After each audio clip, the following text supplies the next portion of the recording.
Hello. It's going to happen. We are on the brink of a beta Rochester Draft here at Grand Prix Las Vegas. This is just something we've never, ever seen before. I've got Hall of Famer Paul Rietzel here with me, and I've got Aaron Forsyth, the coach himself. That's right. What's your official title these days, Aaron? Design Director, Senior Design Director, Magic R&D. So you've seen it all, but have you ever seen this? No. These are Magic cards I had no input into. So you can't be blamed for Nope. the Jade statue phase? Right, for how wonky these packs are going to end up. Nope. So what are we going to see here? What does the beta set look like? Yeah, it's pretty crazy. So this is 25 years ago, right? So we're talking about the initial design, Dr. Garfield's initial vision. And so this is before the idea of limited even existed. This is when they were creating cards expecting that you would travel around your local area or maybe your region and come across cards that you'd never seen before playing Constructed. That was the idea, right? So creating cards like Black Lotus and the Moxen that, that were supposed to be, wow, I can't believe that just happened. That guy had it. There was no idea of necessarily balancing for a standard format. They're building different tribal archetypes for limited. Standard was years away. Right. So we're going to be seeing a ton of really, really powerful cards, and the players are going to have to navigate a Rochester Draft format in which there aren't clearly defined limited archetypes. We're going back to old school Magic. Right, there might not even be enough playables by today's standards in a lot of these packs. I did see an unlimited pack get Rochestered at a Chaos Draft earlier today. Oh, okay. How many lands were in it? 5. Yeah. And it was full. They went full Wooburg. Funny. Yeah, so that's one thing you'll notice. You're used to the one land per pack we do these days, but back then, because there weren't lands to be had any other way than getting them out of boosters, and you needed a lot of them, there were on average about 4 basic lands in every booster pack, including taking the rare slot. As someone who opened a lot of unlimited packs, everyone I could get my hand on at the time when I first got into Magic in 1994, I was excited for those lands. Right, you needed those things. Starter decks were in very, very short supply in New York. We didn't see very many of those. Those sold out immediately because, that's where the rules were. Funny, yeah. Now, we're going to Rochester Draft. So this is something that is a pretty rare experience these days in competitive Magic. Yeah, we've kind of retired it. Yeah, but it's actually really perfect for this tournament, this top 8, where we're going to really want to see every single pack open, and we're going to want to see every single card laid on the table. So what goes into a Rochester Draft? What are people going to be watching if they're used to watching a booster draft like they're going to see in the top 8 here at Grand Prix Las Vegas?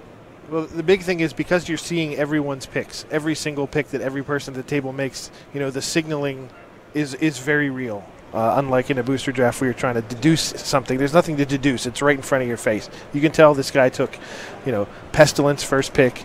He is going to try to be black. He is going to be picking ahead of you just about every time. Do you want to make sure you don't take the next best card as black in there and things like that? Plus, you know who your first round opponent is, so you can right across. So you can. Pick sideboard cards a little earlier, knowing that what colors his deck is going to be. And when we used to have Rochester Draft on the Pro Tour as a yearly or even more often in that format, there were major reputational effects that came along with Rochester Draft. So, since everyone knew what colors you were drafting, when you got hate drafted, when you got defensively drafted, you knew it. It was right in your face. So people used to be more friendly, or I know that guy's not friendly, so I'm going to take a card that he might want late in the pack. Here, this is a one-off deal. They're playing for just this one tournament, and they may never Rochester Draft again. So we could see some really crazy action in terms of defensive drafting. And another interesting dynamic is when you have teammates at the same table. Right. The stuff they can coordinate, all above board and whatnot. You think about Pro Tour Los Angeles, actually, where Steve O'Mahony Schwartz, John Finkel, and Worth Wolpert, right. all teammates on various dead guy configurations, were seated next to each other at a draft table, and Patrick Chapin still just grouses about the shaft he got in that draft sitting on the other side of the table. Right. That if I take a blue card, then you're going to just stay out of my way, and you're going to stay out of the next guy's way, and we can just pass things to each other through other players and whatnot, and make sure we all end up with good decks at the end. Steve O'Mahony Schwartz ended up with one of the great mono black decks. Pestilence, a card we might actually see show up in this draft. Now, again, let me just get into a little bit of detail. We've talked broadly about it, but so Rochester Draft Player 1 is going to open up a booster pack. Hey, we just mentioned him, Worth Walpert, from that Rochester Top 8. They're going to open up a booster pack, and they're going to lay out the entire contents of the booster pack in front of them. They're going to look through, they're going to have a few seconds, and they're going to make a pick. Player 1, the player that opened the booster, is going to take the card he wants from that pack. And then it's good. The pick is going to rotate around the table until we get to, let's say, Paul Rietzel here is player 8. Paul will pick 2 cards. He'll pick, and he'll pick again, and then it'll come back around, and then you as player 2 will get one more pick, which will obviously be a land. I get the last choice. You get the last choice. I only get 1 card. Then the marker will turn, the button, as it were, will move over 1 spot, and then you'll be the first drafter for the next. And that's going to proceed that way all the way around until it gets to Paul. Paul is then going to get to open 2 packs in a row before it's going to come back around, and then so it's and we will see every single card. So unlike a booster draft where 8 cards are being picked simultaneously by each, everyone at the table, this is a long, slow process. Yes, it's part of why it's been retired. But boy, it could not be a better draft format to open this many pieces of history to celebrate the 25th anniversary of Magic. Let's take a look at the bracket. Let's see who the 8 players are that will be playing in this beta draft. And you see Ian Suzuki. He's number 1. He's going to be the first. This was just randomly assigned yep. because these players, there's no standing to be had. He's going to be sitting opposite Luis Scott Vargas, Martin Juza, and Ben Stark staring down at each other. The teammates there are obviously teammates as well with Luis Scott Vargas. Tim Rivera, local player here in Las Vegas, someone who's been playing the game since 1995. He's got a Pro Tour top 8 on his resume, and he is, sort of like Mike Sigrist West, without as much recent success, but has had some.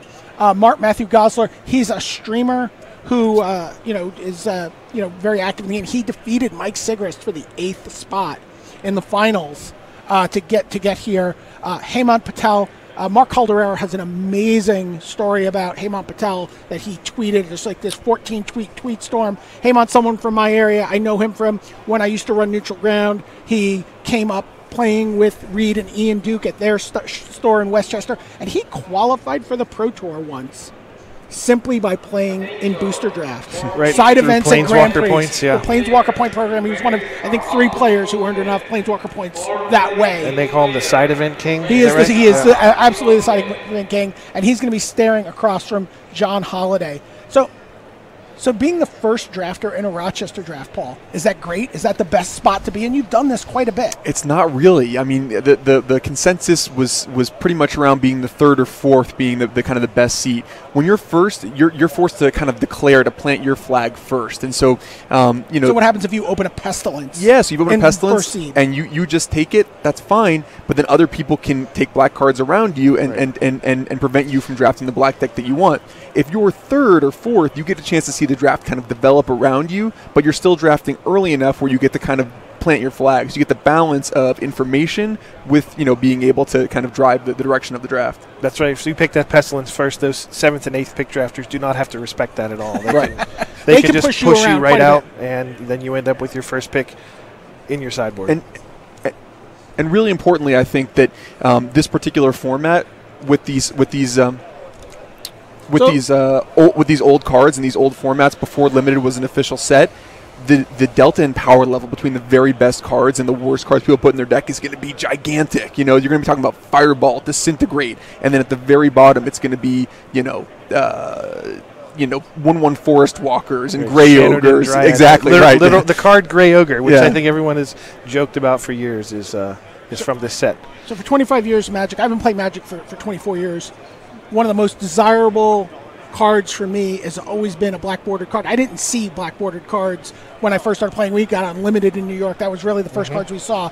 These alpha and beta cards were like Raiders of the Lost Ark level artifacts of the game. And 25 years later, they've just gotten even more hard to find. And we're going to just see these cards coming out of packs. What are some of the cards you want to see opened in this draft? Well, I think what everyone's hoping to see is some of the original dual lands, like Tundra. These cards are mainstays of the Vintage and Legacy formats. They get played a ton in Commander. They're the best dual lands ever made. They come into play untapped with no drawback, have both basic land types, and they look very unique and bizarre with the strange kind of striped rectangular text box. They are Oh yeah. Famous cards that I think everyone is hoping to see opened on stream today. And one of the cool things about for example, the dual lands, and here you see Savannah, is that because of, again, we talked about the delta and power level between the best and worst cards, that huge gulf. And as you mentioned before, the players are probably not going to get into tight 2-color synergistic decks, right? They're going to be doing crazy splashes, 3, maybe even 4-color decks. So if you have a Swords to Plowshares and you're drafting, say, a Grixis deck, you might just take it, and then if you have a Tundra, it's going to make it a lot easier to cast that Swords to Plowshares. So, you can take it because it's a highly sought-after collector's item, but it's also going to be something that's going to provide you a lot of value over the course of gameplay. Yeah, we've seen Woodland Cemetery. Right. Be a valuable pick in our regular draft here. I got to tell you, the card that I think I'm torn. There's 2 cards I really want to see opened. Obviously, Ancestral Recall is one of the most iconic, spikiest, just most amazing cards in the game's history. And boy, a beta Ancestral Recall is just gorgeous. By the way, Mark Pool's here if someone wants to get this awesome. card signed right out of the pack. Wow. But that's a card I want to see. But the card that I'm most excited to see is the card that's going to change the way everyone else at the table plays against them I know what you're for gonna say. the rest of the top 8, and that has got to be Chaos Orb. This is the most aptly named, one of the most exciting cards when you first started playing Magic. Talk to me about your favorite memory of playing Chaos Orb, Aaron Forsyth. Oh, I don't have too many of these. I think Also, Mark, this card was already kind of legendary status and incredibly hard to get by the time I started playing. I mean, I've heard all the apocryphal stories of people playing with sleeves that had Velcro on them so they could stick them to the sides of the wall so that the Chaos Orb could never land on them. Tape and penny sleeves right here. Right, yeah, see, I definitely did that. When the Chaos, just trying to arrange your permanents such that some of them are buried under other ones and your opponent doesn't notice when it's time to activate the Chaos Orb. Just, this card has generated so many stories. It's hard to know which of them are true, which of them ever happened. At Hammer's Comics, Sean Hammer-Regnier's store up in New Hampshire, people used to, when they put another permanent on the board, use the previous permanents to measure at least 1 card length away to prevent you from ever losing 2. So that would happen every time someone played a land. So you play a land, measure it, play another land, measure it. So as you can see, that led to some really great, healthy gameplay. Right, you can see the downsides of fun cards like Chaos Orb. It's funny, I was talking to Elaine Chase, Magic Vice President, and she was talking about, she used to play in New York, same store maybe that Haymont and Ian and Reed eventually played in. And she said when she played against someone with Chaos Orb, she would put her most valuable permanent, in terms of the impact on the game. Like her Shivan Dragon or whatever. Her Shivan Dragon. It would be on the furthest most left edge of the table. So that if they wanted to try to Chaos Orb it, they had a risk that they would get it a little bit too much hang, and then it would fall off, and it wouldn't count. So they would look elsewhere for a better value play, but that Shivan Dragon was just clinging to the left edge of the cliff. And how about Shivan Dragon? I mean, that's something I would love to see. I mean, any kid who comes into Magic for the first time, back in the 90s, saw the picture on Shivan Dragon, saw the the fire-breathing ability, the flying, the unbelievable art on the card, so iconic, and happens to be an absolute bomb and limited as well. I remember at Pro Tour Hollywood, my good friend Steve Sadin was playing, and he was playing a deck that was designed by Zvi Moshowitz, and it had Shivan Dragon in the sideboard when it was one of the times where it was more recently legal and standard. And he beat a Japanese player with the card out of the sideboard. And it is currently legal and standard. It is currently legal. Okay, sorry. And his opponent was just so happy to have been beaten by a Shivan Dragon. Yeah. It's just like this card that is just so iconic. I remember opening one of these. I remember it was one of the first 2 or 3 booster packs I ever opened. And this was a card I'm like, oh yeah, I think this actually is going to live up to the hype, this game. I saw this card and I was like, wow, I don't even know what +1/+0 means yet, but that sounds awesome. My experience with this card initially was I started during Revised, so kind of after this whole set had morphed into the next iteration of the core set. And I used to play with my brother over the phone. He was in college in Florida, and he got some cards, and he had to describe Shivan Dragon to me. I'm like, you've got to be kidding me with this thing. Like, how is that? How is that making okay? up bombs. Right. That's awesome. So let's talk about the granddaddy of them all, Black Lotus. Wow. Yeah, I mean, Black Lotus, I mean, it's on T-shirts, it's on hats, it's on polo shirts. That I'm wearing today, yeah. Yeah, and I mean, look at that. Look how clean and beautiful that looks. I mean, when I played at a local game store growing up as a kid, they commissioned someone to do glass art on the front kind of panel. There were 2 cards they put. One was Shivan Dragon, and the other was the art for Black Lotus, and it was just, I mean, of course, everyone dreams of a Black Lotus. Some people have been lucky enough to own one in some period of time, and, obviously one of the most iconic, maybe the most iconic card in history. And who does not want to tap an artifact played as an interrupt? That's right. So what does that mean, Aaron? Well, let's start with above there. It says mono artifact. So it says mono artifact on the type line, which means an artifact that you have to tap to use. I'm not sure why that. They use the tap symbol on other cards, but here they call them mono artifact and poly artifact, which are artifacts you could use activate more than once. So mono artifact, it has a tap ability. Tapping can be played as an interrupt, so there was a speed of magic that was faster than instants. These are the speed at which counter spells and things like that would happen. They were called interrupts, and Richard Garfield and pals wanted you to be able to cast Counterspell using your Black Lotus, so you had to be able to get the mana from it at interrupt speed in order to cast your interrupt spells. It was generous of the initial design team to say that Black Lotus would be discarded after used. It might have been a little too strong if you could keep it in play. Well, that was very funny. I mean, we saw Matt Nash yesterday with the Mox Opal. Yeah. He got to poly artifact that Black Lotus all day long. Right. Wizards R&D has gone through many iterations of fixing Black Lotus by nerfing it, and each one has had to be banned in successive formats. That's right. So, that's how good Black Lotus is. Lotus Petal and Lotus Petal, Lion's Eye Diamond. Lotus Bloom. Oh, my God. Lotus Bloom, the one bad one. But I mean, still, it's won a world championship. Yep. Right. That card is nothing. What are some of the crazier cards we might see that are not maybe, not the Moxes and not the dual lands and not ancestral, not the big famous cards, but there's some really interesting cards that are rare. I'm looking for Personal Incarnation. Personal Incarnation. You called him Pink. Yeah. Mr. Pink is a card I'm dying to see open. Right, it was a card we didn't know what we were doing back then. Right, you were like, oh, this is obviously going to be a great card. I want to make this work, and I'm curious to see how that card will interact with these, some of the best players in the world. Well, it's a 6-mana 6/6 for starters, which is already way above rate for anything you're going to find in this format. Caster. The caster. The caster. Okay, right. That's before we had planeswalkers. You were a caster. You could redirect any or all damage done to Personal Incarnation to self instead. Right. So even if your opponent manages to quadruple block this thing to try to kill it, you just can have all the damage go to you and it won't die. Yeah, this is not Google Translate here either. This is right. Right. We've seen that with some Magic cards where you run a Magic card. What's that Twitter account called that runs Magic cards through every language or whatever? Yeah, this is what it actually said. I want to see some funk with banding. That's what I'm looking for. Okay, let's look up Timberwolves. Yeah, there you go. Oh, Timberwolves. This is a great card. Banding is actually, I think Martin Yuza has not slept since he earned his spot in this draft, just thinking about banding and how is he going to use that ability if it comes up. Here we see Timberwolves was this a rare? It was a rare. Yeah. So there's the exact same card in white at common. And because it's green, which is not the color that normally bans, it was made rare. You're dating yourself there with that reference. Normally banned. Nothing is normally banded in 23 years.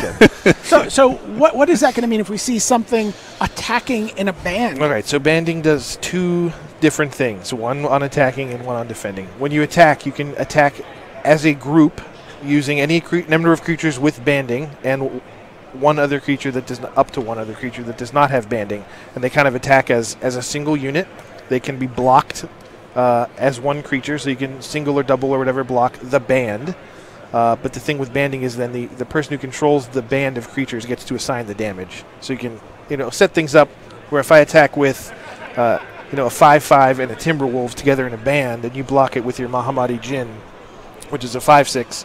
I'll kill your Mahamati Djinn and put all the damage on the Timberwolf. Or Timberwolves. Right, so... And importantly, when you attack as a band, any evasive abilities for flying, obviously, your band would not gain the benefit of flying. So you could block a band with just one ground creature. Right. And then on blocking, it's... Insane. You just need one banding creature. Whenever you double or triple block a creature, if one of them has banding, if one of the creatures you're blocking with has banding, you get to assign the damage that way as well. So it's much more powerful on defense.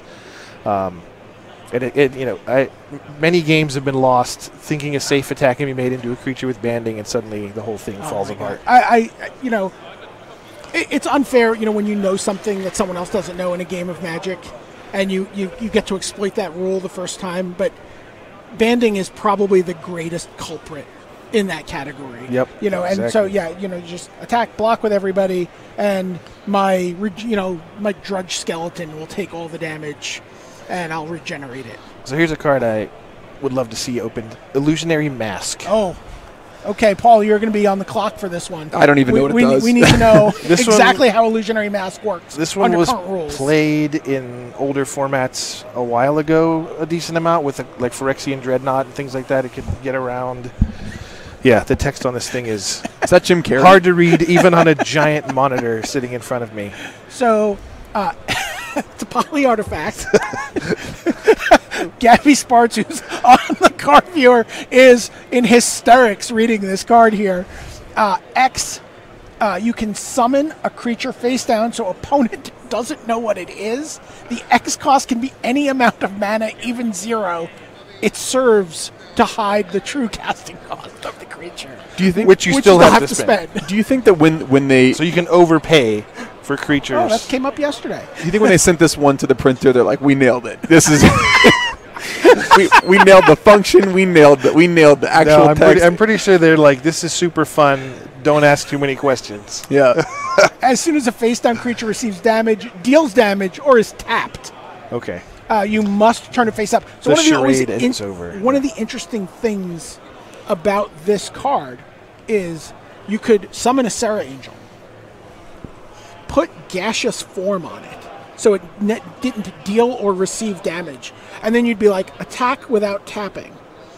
And so it never... But it didn't deal damage. It didn't deal damage, but it never gets turned face up, and they don't get to know why it tapped without attacking. You're just confusing people. This is how it worked in the old days. This was often a card that was just played to because you were just trying to do something wacky. All right, one more I want to look at. Pearled Unicorn. And I want to bring this one up. It is white's only common creature with greater than 1 power. And it's just that point alone serves to illustrate how shallow these packs are going to be. Like, you're going to struggle, I believe, to get 20 playables by today's standards. I think you're going to be struggling to stay at 3 colors. There's just going to be so much chaff and cards that we have long since learned are not good enough for limited.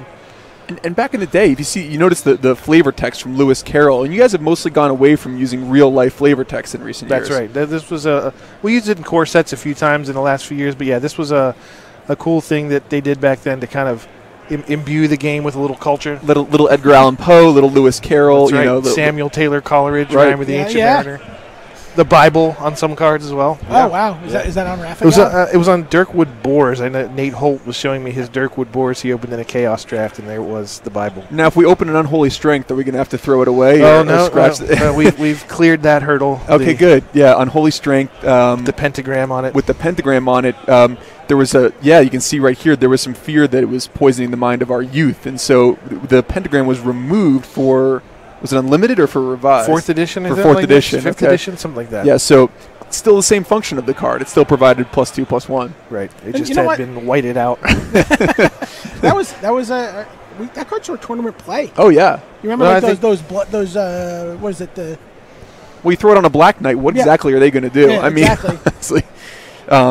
One card I wanted to mention was Power Sync. We saw a lot of Syncopates cast this weekend. Power Sync is the one card that when I first started playing Magic, I read it over and over and over again, and I just could not figure out what it did.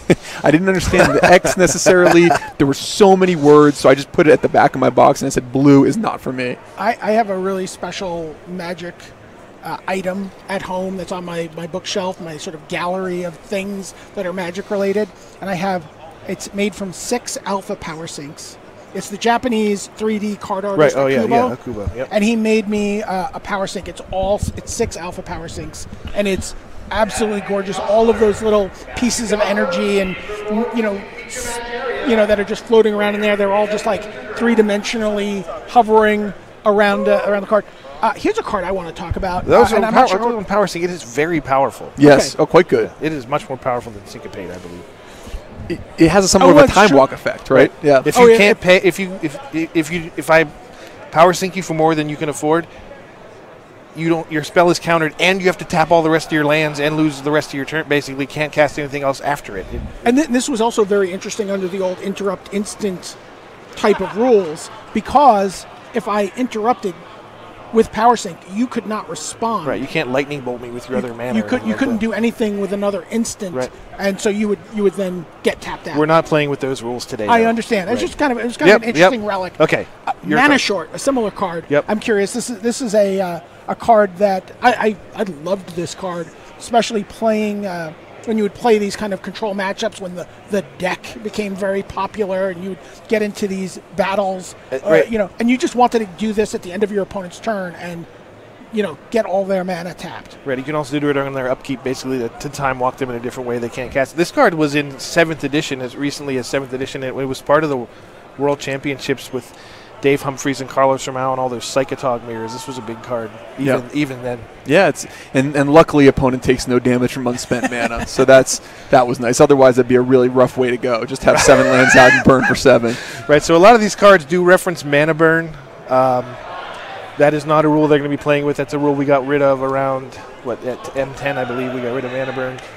I thought I would hate that as just a grumpy old right. You took curmudgeon. away part of my childhood. This is what I remember. It wasn't even my childhood, man. You flatter me, but I've been super happy. I've never looked back. Mana Bird stunk. How about a card like Mana Barbs? Speaking of mana, Mana Barbs is a really interesting card that.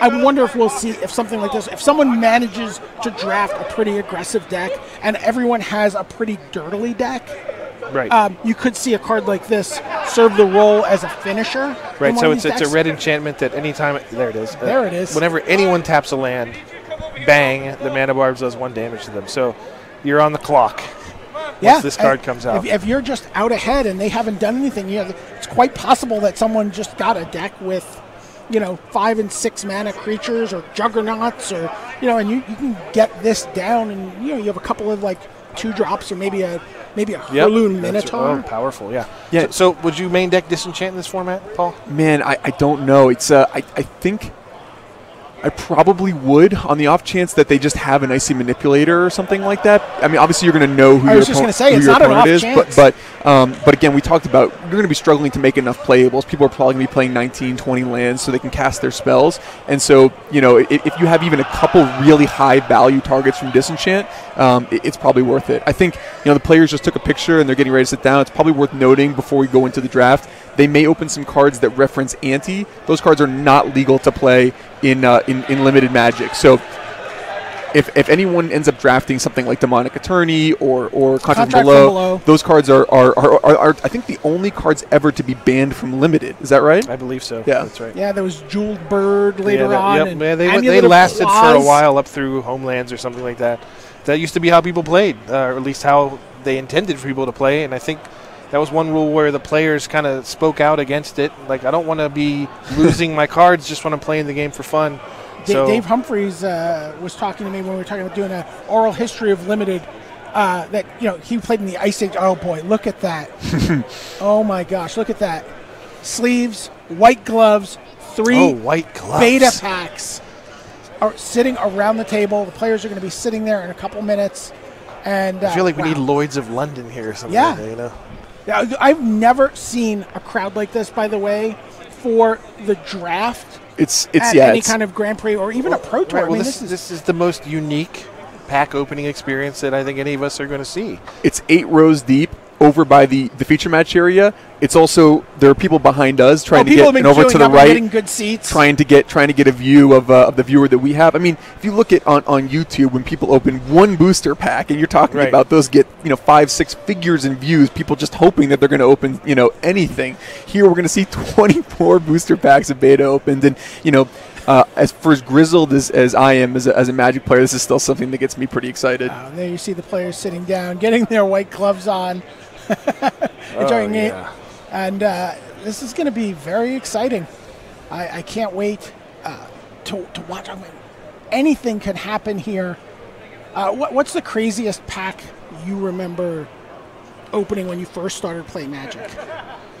I won an unlimited starter deck in a tournament at a comics convention once and opened that up. I was so excited. And my rares were Kudzu, which is another card we might see here, a green enchantment that blows up lands, and Nevinral's Disc. Oh, that's pretty nice. A powerhouse. Yeah, really strong card in limited, obviously. Oh, man, do you think a JM Day Tome could get open? That's a pretty that's an exciting uncommon. That is a pretty No, that's a rare. You're It right. is We have since made it uncommon. It started out as a rare. Yep. That is one of the most exciting cards in old school these days.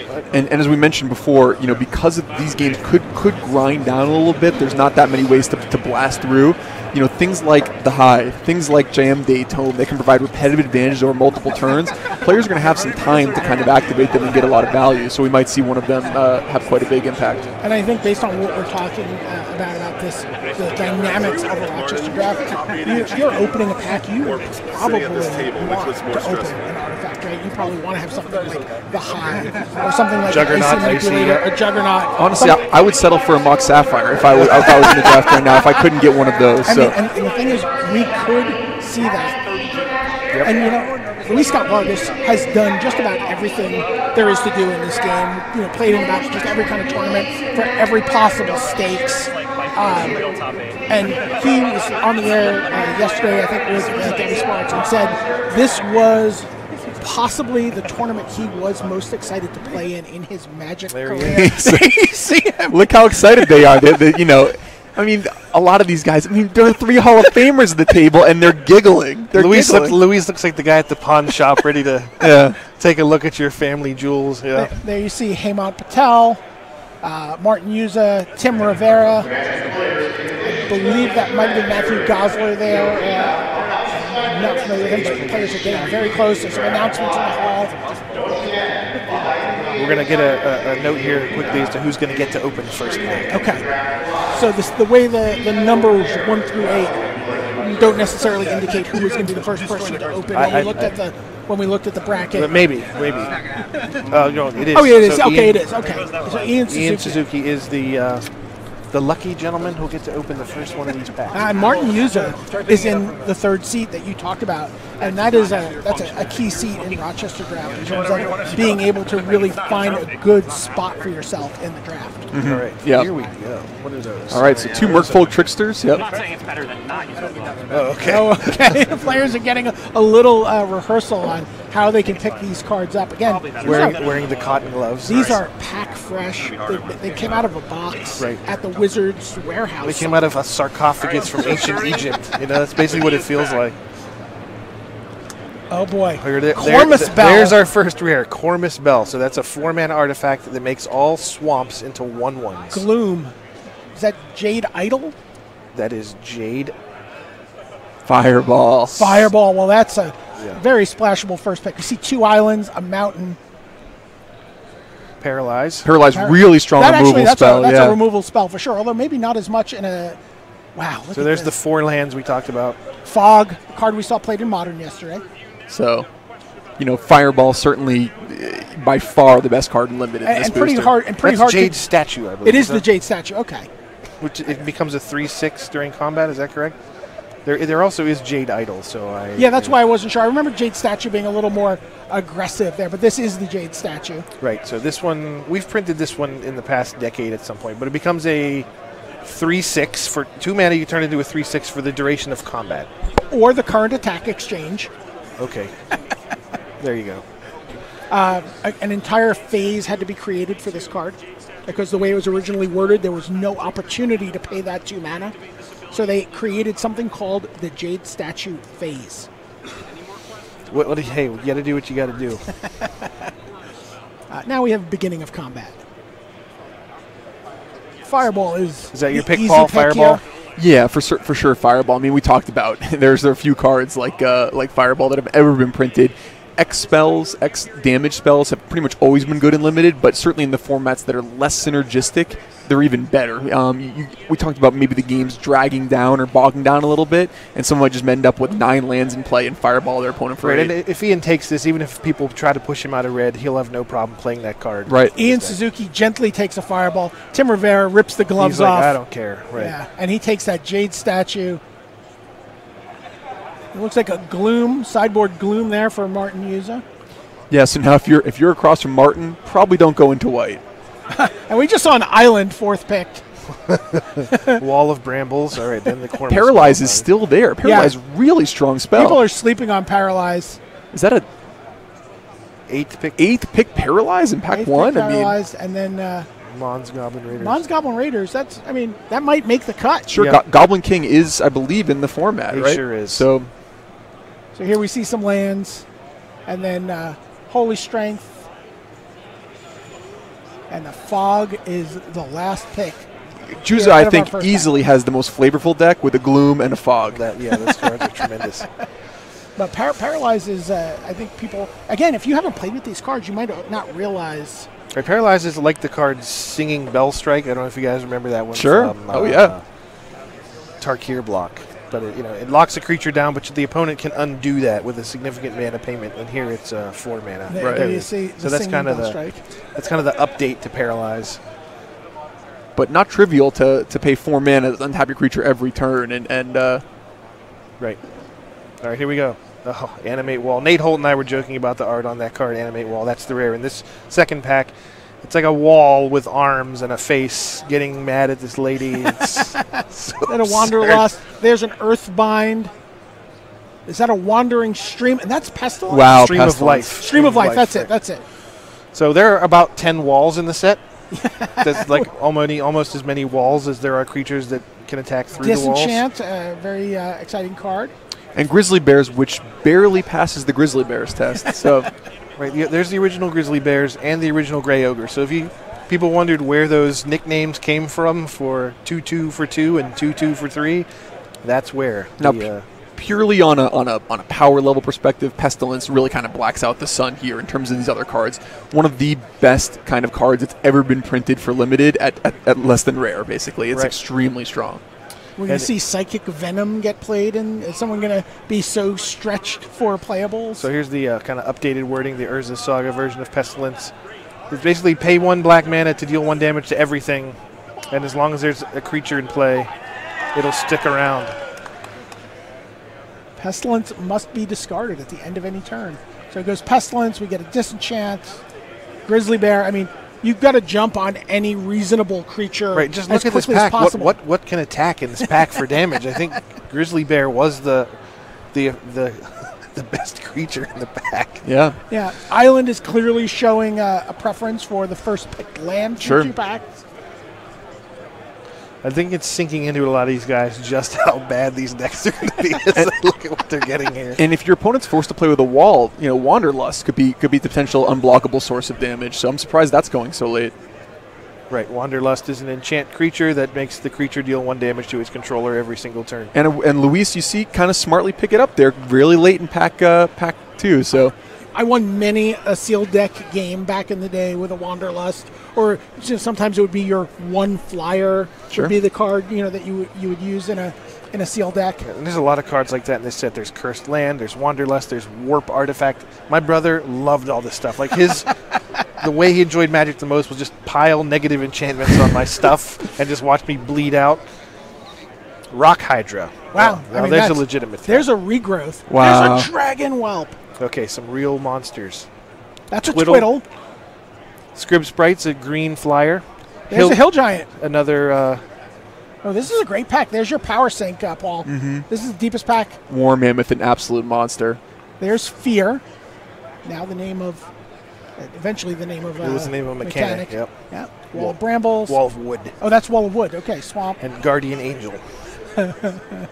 Yeah, so some real cards here. Wow.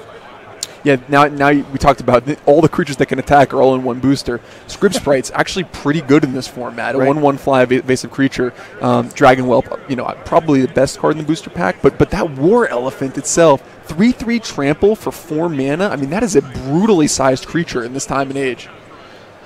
What's the size on the Rock Hydra?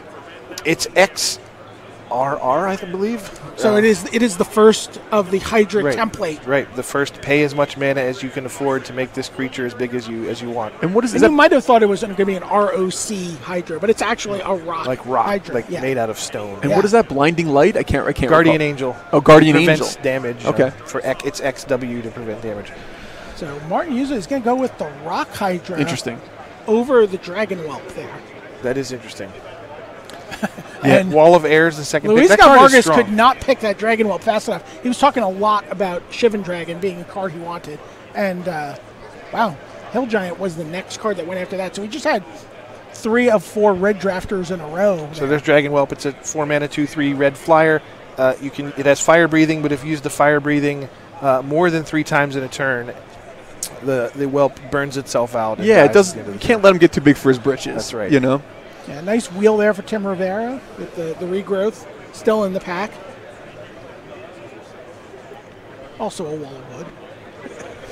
Hey, who knows? Wall of Wood could do some good work in this format against Could draw the giant growth out various of your 2/2s opponent. and 1/1s. Giant growth, a fine card we could see in a pack here. All right, the players are making their way around, and you see Luis is sleeving his cards as he drafts them. And the judge is doing the pack cracking here. That's Eric Levine. Is that a 2-headed giant of foilers? 4 eyes, yes, 2-headed giant of 4 eyes. There's Lure. Lure is huge. So is Orcish Artillery. Orcish Artillery. Yeah. This is a card that Well, we've seen- Luis Scott Vargas was talking about, and he was like, I might take this over a much more desirable card out of a pack because I think that card could just dominate a board, Looks like a lot of the similar comments to the last pack. like Plains and Forest. Fear and War Mammoth and Wall of Wood. And Guardian Angel. Wow, it's like a duplicate run of comments. from Orcish Artillery, the original Sparksmith, right? If you play it on turn 3 when you're still at a healthy life total, you can just start mowing down some of your opponent's creatures, and all of a sudden it turns some of those kind of funky cards like Stream of Life or Healing Solve into absolute playables. Right. You will So suffer 3 damage. Luis has to decide between that and the 2-headed giant. Yep, there it is. He is going to take the Orcish Artillery. What was the first pick out of the pack? Power Sync. That was the power. Okay. Yeah, and Luis can be pretty happy to pick up a Dragon Whelp and an Orcish Artillery in back-to-back packs, really solidifying himself in red. And I'm guessing he Is that a second Scrib Scrape to the same player? Or no, he's going to take a second Hill Giant to the same player. Now I think we're going to see a second Scrib Scrapes for Ian Suzuki. So he's the beatdown, if we were wondering. Right, Tim Rivera gets a lure. He took the regrowth, got the regrowth last time into the lure.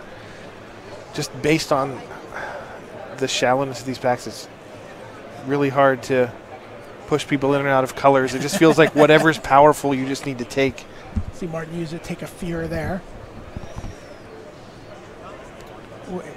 Will the Guardian Angel make its way back to Luis? Can he? It did. Can he gain? Can you gain life with No, Guardian you Angel? just prevent damage. But he can also prevent damage that's done to him with The Orcish the Artillery. Orcish Artillery. Yep. Yeah, look. You're gonna have to get pretty creative, I think, in these decks. Right. There's Guardian Angel. All right.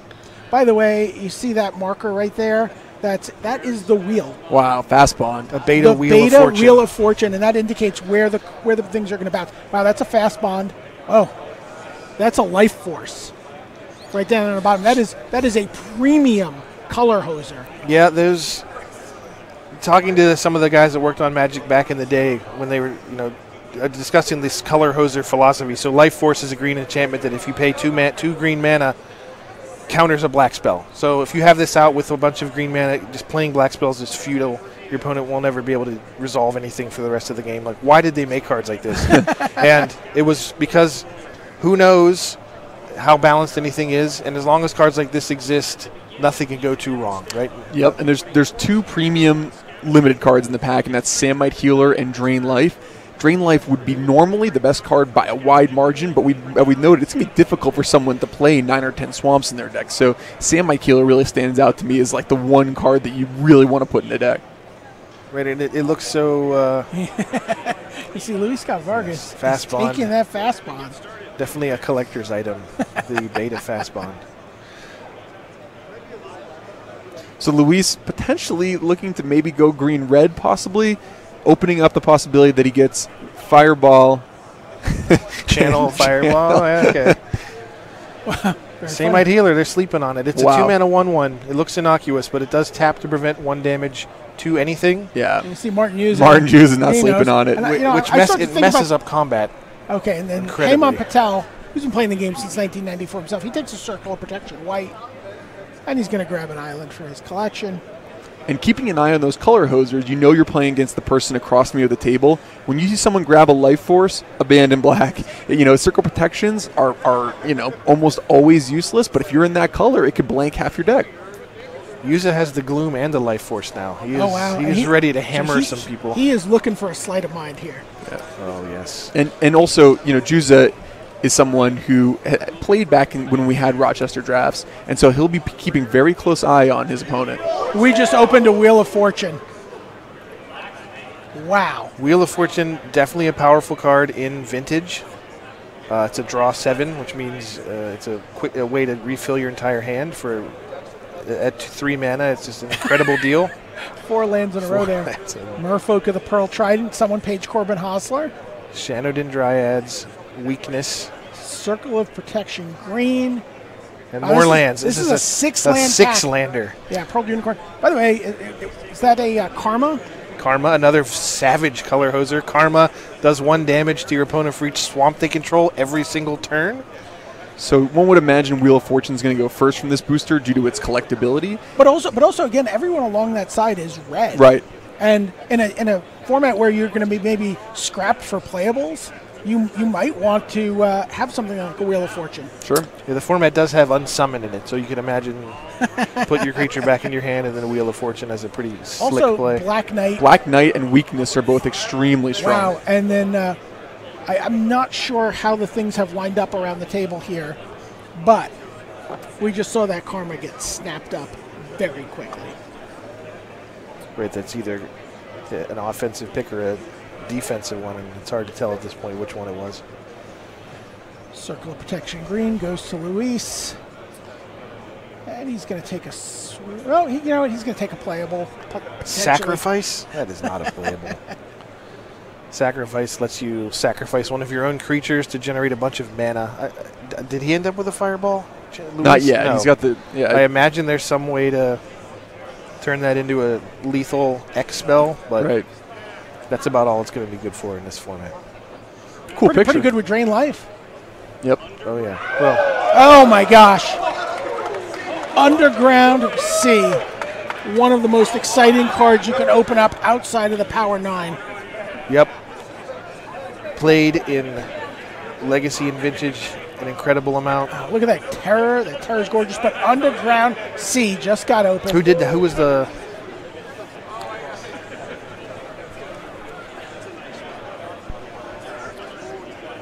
So that was... I wonder if we'll see someone Ben put Stark? white gloves back on. yeah. Was that Ben Stark that I opened think that? that is Ben Stark who opened that. Wow. Well, Ben wants to win. He'll probably just take the Terror. Well, there was a lot of talk about that. If this was a no-keepsies draft, Terror is definitely the pick here. Sure. But again, you know what? There's a pretty serious prize on the line here. First place in this top 8 draft is going to win an alpha starter deck. There you see Corbin Hostler leaning in to get a picture for coverage. You see Iron Root Treefolk. We saw Mammoth Spider do a lot. You see the power creep from Iron Root That's Treefolk right. all the way up to Mammoth Spider. Over 25 years, Yeah. we've given it reach. That's right. Finally, Wizards has figured out how to make creatures good enough to be playable. A little sad we haven't seen a giant spider yet, but Underground Sea gets a big roar of approval from the crowd. No Goifgate here. Nope. Basalt Monolith. Artifact that taps for 3 Really mana. strong acceleration. There goes the Tree Folk 8. Now here's a creature with banding. Yeah. The Mesa Pegasus. And Martin, if you notice, everyone else is kind of getting excited about some of these highly desirable cards. Martin has gotten a Samite Healer. He's gotten the Mesa Pegasus. He's achieved a few Pearl Unicorns. So he's got a pretty strong fundamental base for a white beatdown deck. You see COP White, and you know what? Conversion. Oh, Luis making sure no one casts Conversion against him. Well, Luis is also beta land flooded himself, so he what does he need? Right, he managed to acquire a bunch of beta basics to use in the matches today. Yeah, oh yeah, absolutely. He's going to be playing in style.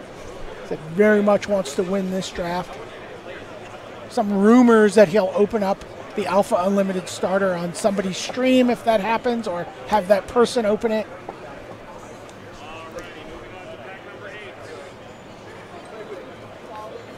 Well, we'll see if we can top Underground C. That's going to be tough. That's about. I thought the, Wheel of Fortune was sweet. The third or fourth most desirable card. Oh man, Nightmare! This was a card I was so excited about when I first started playing. Goblin Balloon Brigade, Psionic Blast. Yeah, that was uncommon in Alpha. It's a blue spell that does 4 damage to any target and 2 to you, the caster. There's Stone Rain. I think Stone Rain, by the way, has a chance to be a real MVP in this format. Right. I cast that card in Modern this weekend. There's there's Giant Growth. Giant Growth, a card that has withstood the test Is of that time. False Orders? Yes, False Orders. Now there's a bizarre common. COP Black. By the way, a lethal combo, COP Black and Pestilence. Yep. Where you get to prevent the damage to yourself. Wow. Nightmare rumors that you said something about Nightmare not quite making the cut In for Dominaria, yeah, we tried it at Uncommon. We moved some stuff down to Uncommon, like Thorn Elemental and whatnot. We thought Nightmare would be another kind of cool throwback. It just made people chase after these limited decks that never came together, where you had everyone fighting for the black cards in a draft or whatnot. It was just too much of a trap. Right. A couple really strong cards here in Limited. Nightmare could be quite good. I wonder if they'll go to the same person who got Drain Life. Resurrection is something that where, we know there's only going to be a few playable creatures, really strong creatures in your deck. So the ability to reuse one is really strong. Obviously, Psionic Blast is the best card in the booster. Really, really strong limited card. And then Goblin Balloon Brigade, don't sleep on it. We talked about Scrib Sprites earlier. Goblin Balloon Brigade in kind of an aggressive red strategy can chip in for quite a bit of damage. Take a creature from your graveyard and put it directly into play. You can't tap it until your next turn. Right, so this was the first 4-mana reanimation spell in Magic, and it was in white of all places. This card is also in Time Spiral, so some of you may have encountered it playing Limited in that format. Psionic Blast we saw come back color shifted as Char. Right, in the first Ravnica block. But Psionic Blast itself, another card that we picked up for Time Spiral. Yeah. So Sea Serpent is an interesting card. Yeah, absolutely. Very interesting. You're going to track what your opponent's playing. If you can position it against an opponent with islands so that you can attack. So John took the Nightmare. Okay. Right. I mean, obviously you can't just print a 6-mana 5/5. You got to put some kind of a restriction on it to make sure that people don't get out of hand. By the way, pretty aggro Boris deck coming from Martin Yuza here, who just took a Goblin Balloon Brigade. His deck is looking pretty aggressive. Yep. And Ben Stark takes the Sea Serpent and the Circle of Protection Black. He's going to be playing Martin Yuza. That Circle of Protection not going to be particularly strong, and I don't think the Sea Serpent is either. No. Although if Ben Stark loses his match to Martin in about 5 minutes, I think he'll be okay walking away with an Underground Sea. We'll have to see if Ben can pick up some Phantasmal Terrains. Oh, yes. That was one of the original combos. There's a handful of combos you want to see. Sea Serpent, Phantasmal Terrain, Thicket Basilisk, and Lure. Yep. Is one that we'd really love to see. You mentioned COP Black and Pestilence. There's also Circle Protection Red and Orchestra Artillery. Oh, absolutely. Oh, my gosh. A Scrubland. We have 2 dual lands that have been opened. Wow. We also have a Control Magic. Wow. So, And a Prodigal Sorcerer, one of the best commons in this format. Yep. Red Elemental Blast. This pack is exciting. a Prodigal Sorcerer murders a huge percentage of the other creatures at common in this format. Yeah. Llanowar Wow, Elves. This Llanowar pack Elves. is great. And an Unholy Strength. And a Twiddle. So Control Magic, I mean, one of the single best cards for Limited you could possibly imagine in this format. Prodigal Sorcerer, as you mentioned, incredibly good. Obviously, we're going to see the Scrubland go first. Yeah, but winning versus building your collection decision. Well, as we know, if you take the scrubland, you can travel around your area and maybe trade it for a couple hypnotic specters, or maybe acquire an Aladdin's lamp, or perhaps an Aladdin's ring if you're lucky. I don't know if you read Mastering Magic cards, but it tells you all about how to trade. So there you see that scrubland. Pretty deep pack as far as beta drafts go. That's right. I imagine most of these cards will end up in players' decks. Yeah, all the creatures here are great, right? Anyone who can get a hold of one of the creatures is going to be really happy. That Llanowar Elves. And then, Luis Scott Vargas takes that Prodigal He takes Sorcerer. the Tim. I don't know that he was blue up until that point, but again, he'll probably do whatever it takes to get all the playables into his deck. Red Elemental Blast. Is that Martin Yuza? Martin Yuza just picking up another cheap Iron Boros Orcs, yep. His deck is terrific. Yep. He's really hoping to wield that Banalish hero, but that might be a little bit ambitious. Black Ward. Okay, So- Black Ward.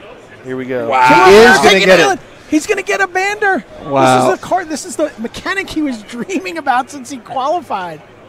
Yeah, Martin's deck looks great. And Ben with the last pick, Jump. I think you can get people with Jump in this format. So Ben just shrugged like, I don't know. I might play it. Right. Again, flyers are pretty scarce in this format. And getting to jump a blocker. Right, the only common flyers are the green 1/1 Scrib Sprites and the white 1/1 Mason Pegasus. That's it at common. There's not even a blue common flyer, which is just crazy by today's standards. There is Jump and Flight. Oh my gosh! Mox Emerald opened up. Wow! That is a beta Mox Emerald right out of the pack. Oh, this is one of the 9 or 10 most desirable cards in the history of Magic. That's right, it is like a forest that can be disenchanted. Wow! Yeah, no jokes aside, the Mox is part of And it. an Icy Manipulator. Wow.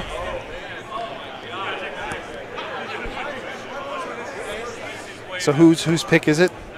I believe this is Ben Stark's. No. No. Is it? Because he already had...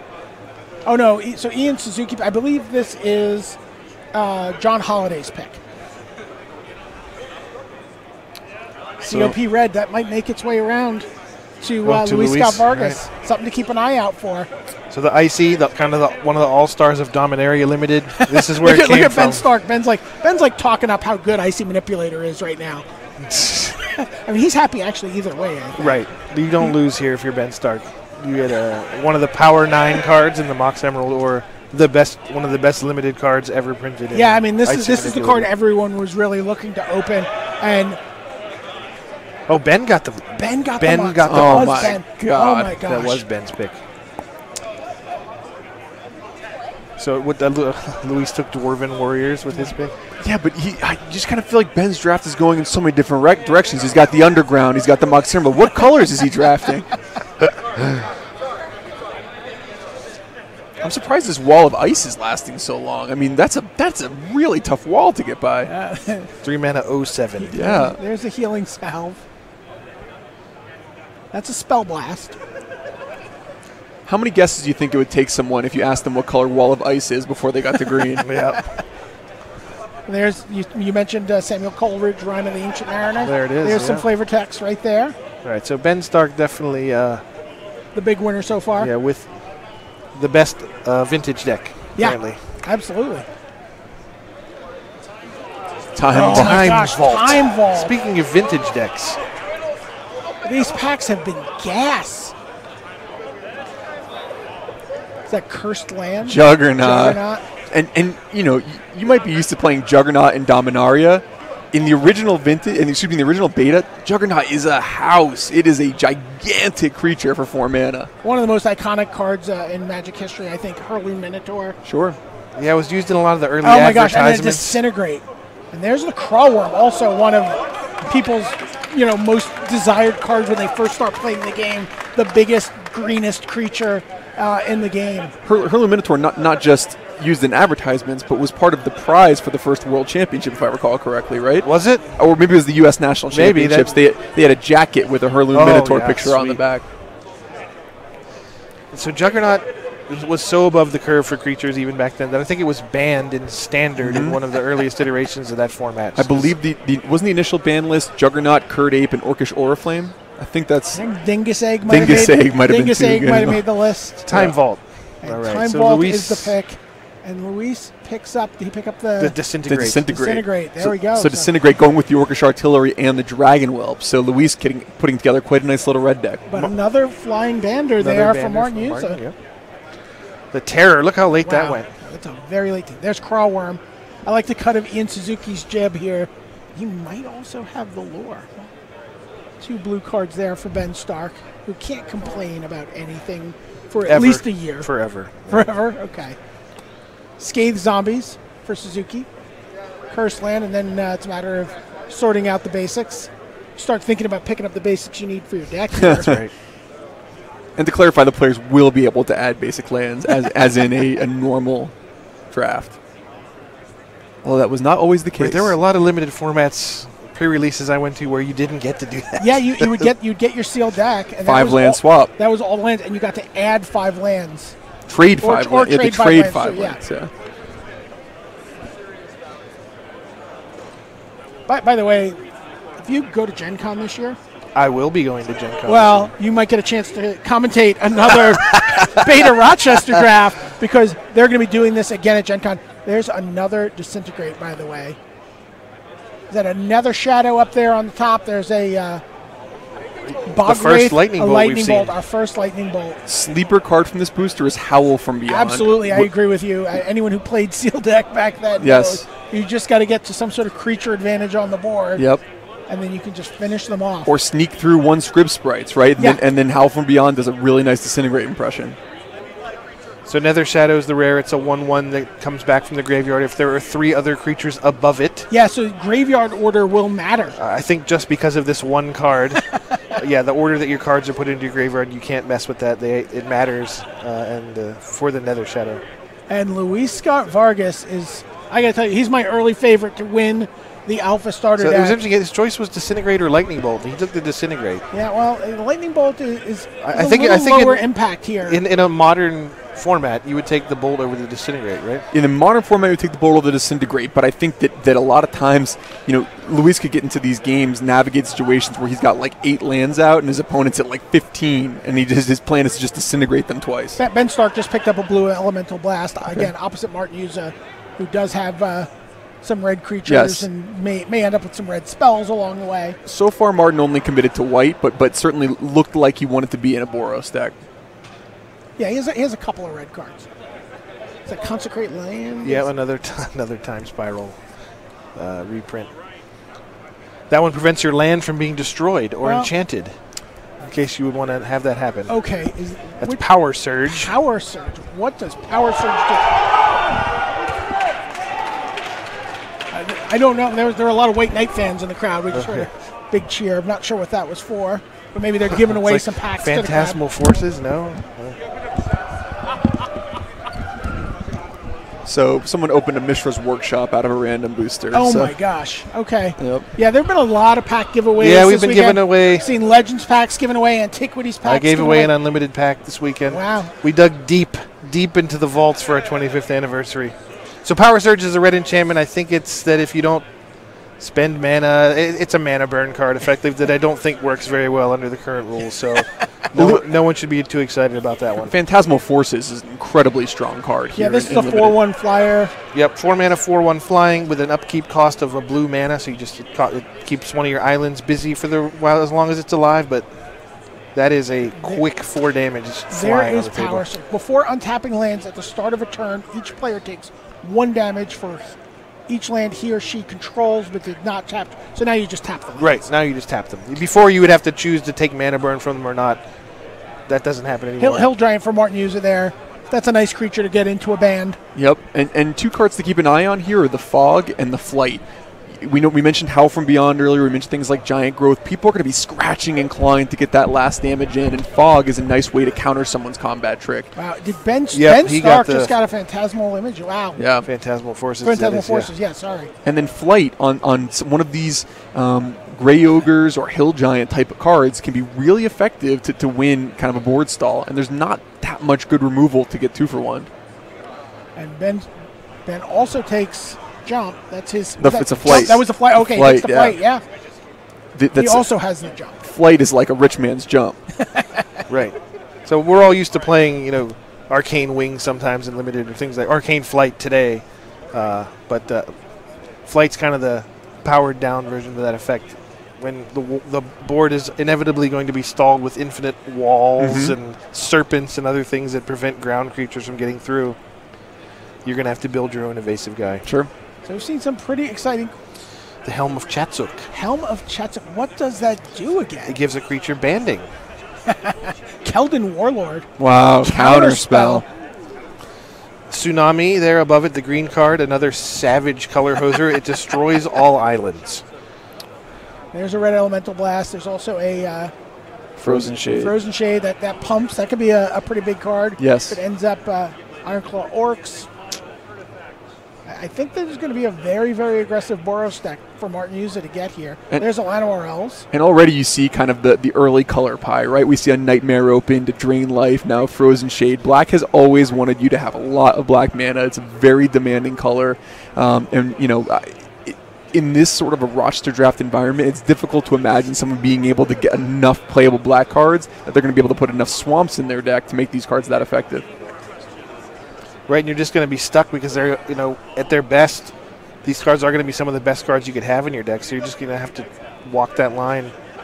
It's going to be tough leaving a card like Frozen Shade on the bench. Martin Yuza just took a counterspell.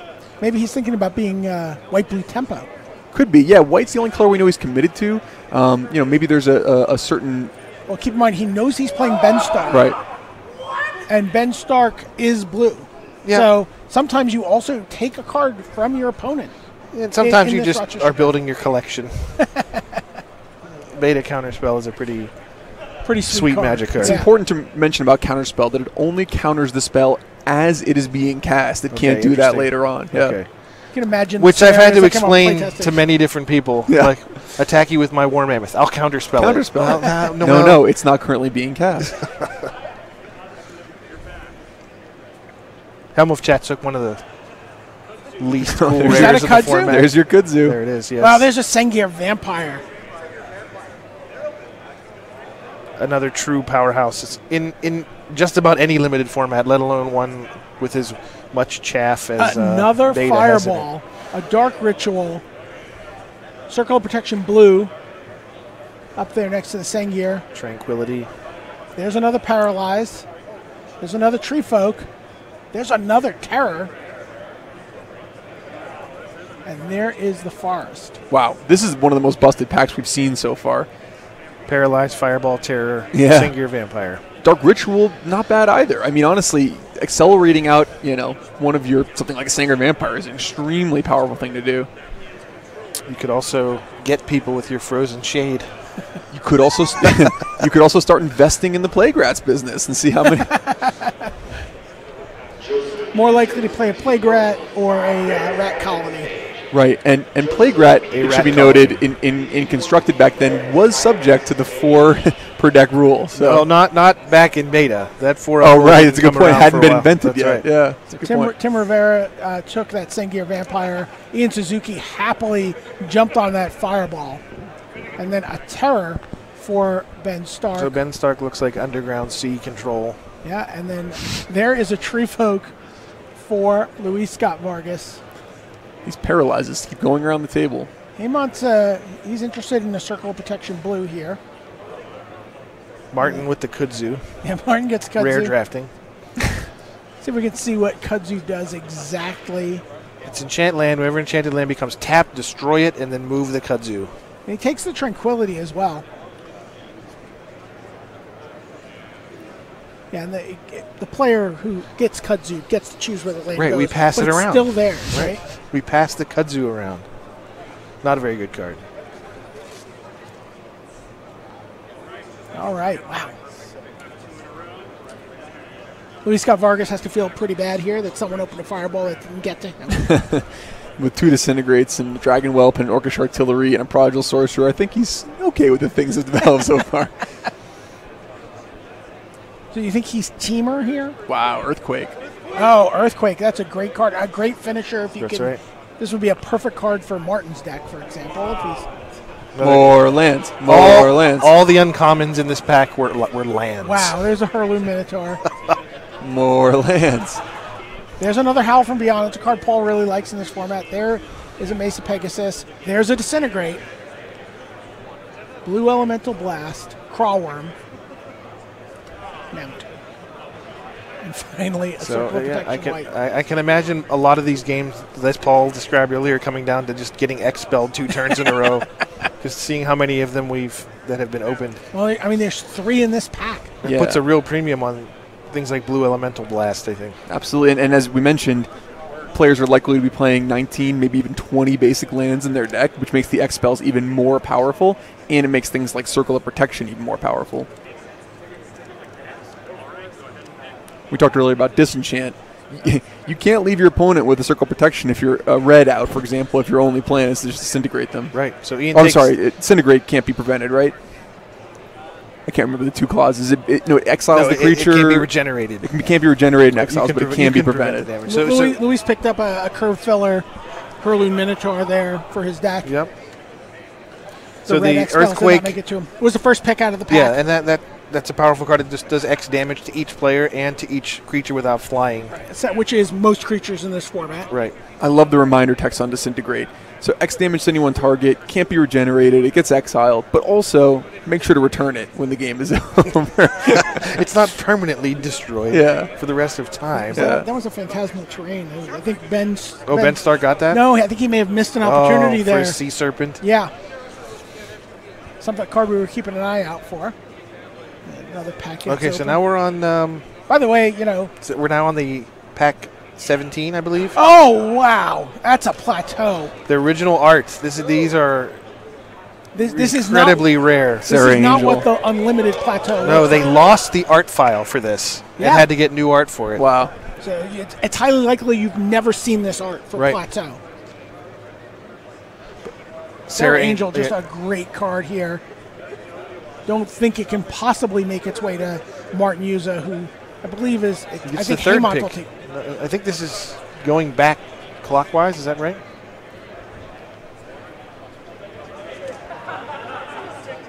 Only 7 lands in this booster. It's a pre-built really mini-master. Pre-built mini-master pack. You can cast everything in the booster except for the Sarah Angel with the booster. So that's kind of nice. That's good design.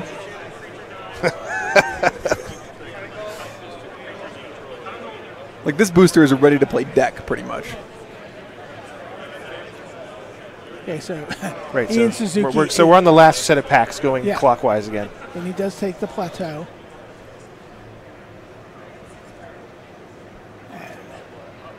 Animate Artifact. Animate, yeah.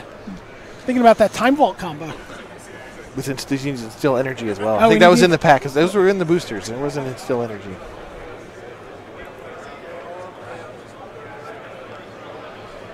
Island for Ben Stark. Lots of lands left to go around.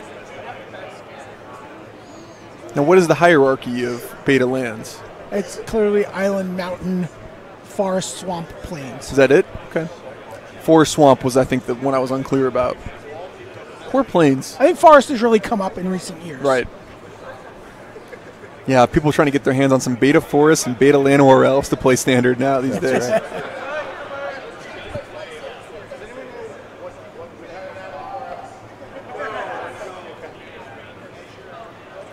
By the way, we're keeping track of every pick in this Rochester draft. You'll be able to, this was one of the cool features of Rochester, is you were able to see everything that happened, and there'll be a spreadsheet, and you can just look at how the draft evolved and what people got. Sunglasses of Urza. One of my favorite cards. Black Vice, one of my favorite cards. One of the early pre-Fibblethip icons of Magic. The Stuffy Doll. Yeah. Eventually got his own card. That's right, he did. That was in Time Spiral, right? Uh-huh. You see, Time Spiral and Dominaria both took lots of cues from this original set of cards. Circle of Protection Red. That's a card Luis Scott Vargas is very interested in. Invisibility. This feels like a throw clearing booster for us after so much. The hype is not real on this one. Yeah. Drudge Skeletons, though, I think is a very powerful card in this format. And if you can get an Unholy Strength on it. Right. Black Vice might not be a joke either. I mean, some people are going to have some really quirky, weird decks, and they might not be able to do anything for a couple turns. You see Luis Scott Vargas flipping through his cards there. Black Vice was banned in Legacy for being so powerful. Tim Rivera, he's been playing Magic since 1995, and he knows a thing or two about Black Vice, and he takes that. Martin with the Drudge Skeleton. Yeah. Haymont, he's collecting all the circles. He's looking to go full Wooburg protection. Luis took Wild Growth, which is a shockingly powerful card by today's standards, but never really saw a ton of play early on. No. But he can use that to ramp out like his Tree Folk, and again, he has some X spells. Right. And if he's lucky enough to open a Taiga, get a turn 2 Orcish Artillery, which would really, really turn the game. And that's the only reason he'd want a Taiga. Right, because Curd Ape hadn't been invented yet. Exactly. Oh, yeah. That was a lot of people's first deck, right? Taiga, Curd Ape. Yep. My first standard deck was Taiga, Curd Ape with Black Vice and Winter Orb. All right, now this is Martin's turn to open a pack.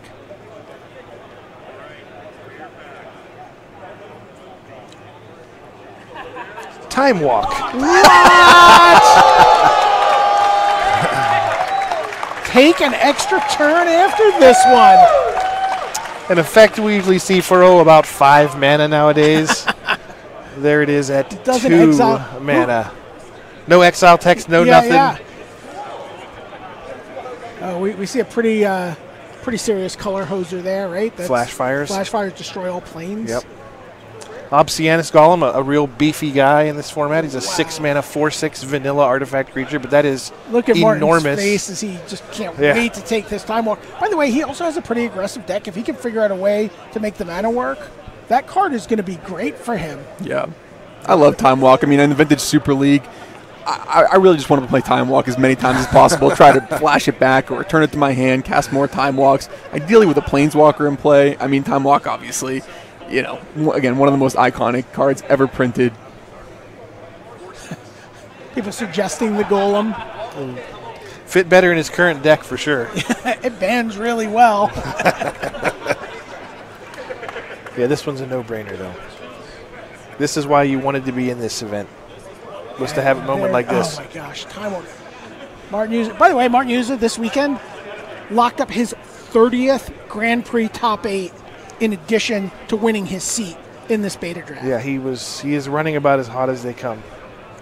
Well, Ben Stark is sitting across from him, so with a Mox and an Underground. There's a Flash Fires. And I believe that's lined up against Haymon Patel, who is looking to be white. Ben Stark took the Cop Blue. He does not want that cast against him. Not after he went through all the trouble of putting that flight on a blue creature. Right. Possibly his Sea Serpent. Oh, now that Martin's got Time Walk, Sea Serpent could be live. Yeah, that's very true. It's a proactive defensive draft. In case you open a power blue card. Yeah, exactly. And occasionally you would see with cards like that, Island Home and similar mechanics like that, where if Martin, say, is splashing for Time Walk, making sure you don't play that island until the very last second until you cast it, or against land walk ability, Swamp Walk and Forest Walk. Web, now that is an atrocious rare card. That one blew my mind when I found out that was rare. Is that Word of Command? No, that's Evil Presence. That's Evil Presence, okay. And Animate Dead, which is quite a good card. Quite good. Scathe Zombies. Right. Another wild Web would not be a good common in today's I mean, there it is as the rare. Castle, a card that my friends and I used to play a lot of. It was very annoying and hard to get through. It gives your untapped creatures +0/+2. Pretty good with a Sarah Angel. Mm-hmm. That's right. It says attacking creatures lose this bonus, but in a future printing, that text was taken off. So, via Oracle wording, Sarah Angel does get the benefit from Castle. Oh, interesting. You're right, yeah. Yes. Web, Evil Presence. Neither of which... When they sent the Castle file out for art direction, they took it very literally. Yes. Evil Presence. Target land is now so Animate Dead going to Haymont. So Luis got his circle red. Yeah. Oh, wow. That means he can use his Arkish Artillery with impunity. That's right. And tap, pay 1, deal 2 damage. Among the most powerful combinations you can put together. Yeah, best Barksmith ever. And importantly, didn't want anyone else to have access to that. No, Copperhead, absolutely not. given how good it Copperhead was would just against negate all of his premium draft picks in this draft. Just always look at that. That's not even a disenchant. That's Healing Salve. Evil Presence has just been turned sideways so no one accidentally picks it. Oh. And you're an old Rochester Draft. You would have been. Yeah, you touched it. You took it. Do you remember that? Yep. Now we're not playing with prison rules here. But if you touched a card, that was yours. And there was some. If your hand came off of it, yeah. There were some pretty heated PTQ top 8s that occurred under Rochester Draft formats. Well, there is Nevernal's Disc. It's a 4-mana artifact. Enters the item. battlefield tapped and has 1 tap. Destroy all artifacts, enchantments, creatures. And there's the Basilisk as usual to potentially go with that lure we saw earlier. We have the Thicket Basilisk lure combo live. There's another power sink. I think no matter what deck you're drafting, the disc is obvious pick. Is that what card is that? Mon's Goblin Raiders again? Yes. Yeah. Still waiting on that Goblin King. So again, the largest creature in the pack has 2 power. It costs 5. I think Basilisk has super Death Touch though. Right. This is before there was Death Touch. So if you can get a lure on that, while your opponent has a ton of it has nothing to do with dealing damage. If you get into combat with it, you are dying at the end of combat. And as such, the Basilisk was the 2nd or 3rd pick out of the pack.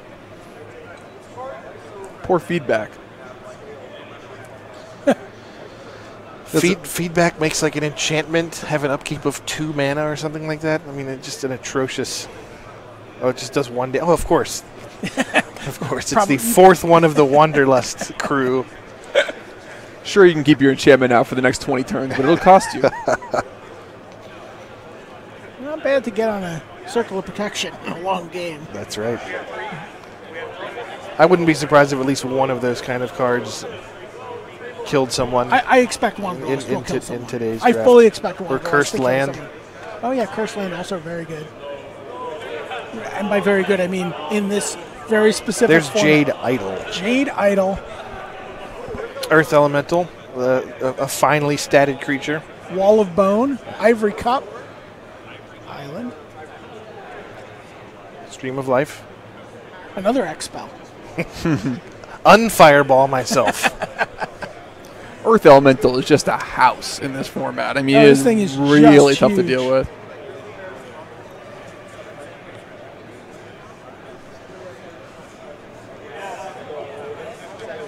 Although it's just, the walls in this set are just so unfair against the creatures that it is as awesome as Earth Elemental is. Wall of Bone just effectively blanks it for 1 mana turn. So what does Jade Idol do? That's one I honestly don't remember the rules text of. Yeah, I don't either. I think it redirects damage or something like that. See if we can get a look at it here.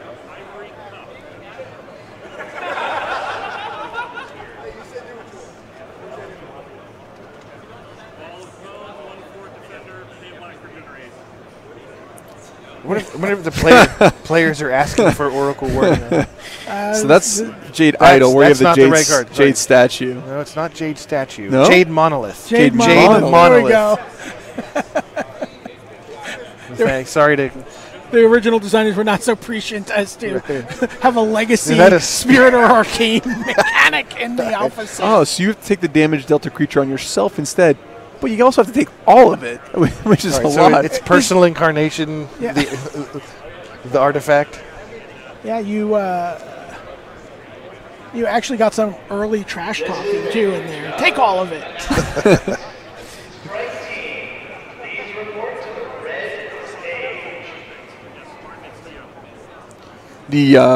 Ivory Cup and Throne of Bone cycle was a really good early skill tester for people, because gaining life is something that when you first play Magic, you just think that must be so powerful. Doesn't take very long playing with those cards to realize how bad they are. So this card was in the very first set of starter deck that I ever opened in Revives, and it just gave me this incredible. Well, we get the Lotus chant as the draft comes to a conclusion.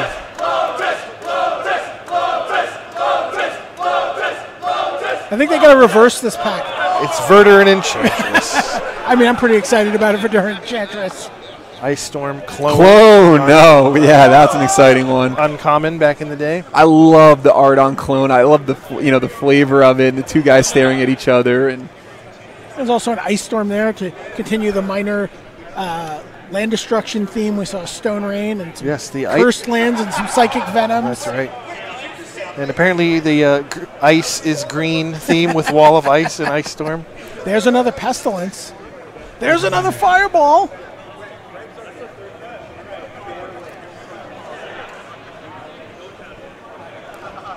Highly doubtful anyone will be able to take advantage of Verdure and Enchantress's ability here. You know what? Ben Stark has a lot of enchantments. Yeah? It is double green to cast, though. Yeah, and we might Box have time. Emerald aside. It's an 0-2. It takes quite a bit to return. Heyman Patel also has all the COPs at the table, other than Luis's COP right now. So Ben passed on the. Is that a second Pestilence over there? Yeah, I think that is. Was it Ian that took the Pestilence? Yeah. Martin with the Mons Goblin Raider. He's staying on target with his aggressive in quotation marks for this format. Conservator there from Luis, I think probably an underrated card in this format as well. We mentioned repetitive sources of advantage, and Conservator, I think, an extremely inefficient way to do it, but could be playable. It's like 2 mana and tap to prevent 2 damage or something. I think it's prevent 1 damage. I'm not 100% sure. Lands going, visibility, and the last pick here is a mountain. Yeah. So who do you like at this table? I got to tell you, I mean, Luis Vargas' deck looks terrific to me. Absolutely. This is the last pack. Right. Oh, that is an anti-card. That is Dark Pact. That's Dark Pact. That is some beautiful Richard Thomas artwork. That's Quentin Hoover. That is Quentin Hoover? Quentin Hoover, yeah. Phantom Monster. Oh, wow. I should have named that in my cards that I'm really excited to see early on. That I love a Phantom Monster, and that's a premium card. 4 mana, 3/3 flying, full stop. It's a flying hill giant. More Edgar Allan Poe. Our first Tranquility, I think. Another Prodigal Sorcerer. There's been Tranquility. Yeah,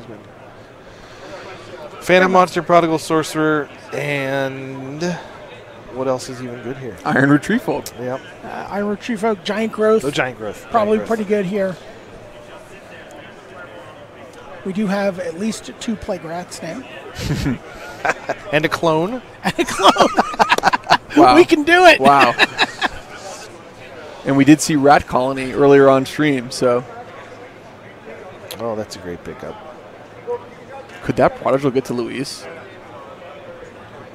Martin just takes the rare. Heyman's going to take that Tim, and Luis is going to take Giant Growth. Giant Growth. COP blue there for Ben Stark.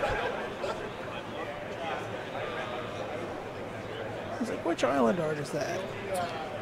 Power Leak. That's the one that makes your enchantments cost more mana. Wow, he would have to take all of those under the old rules. That's a lot of cards.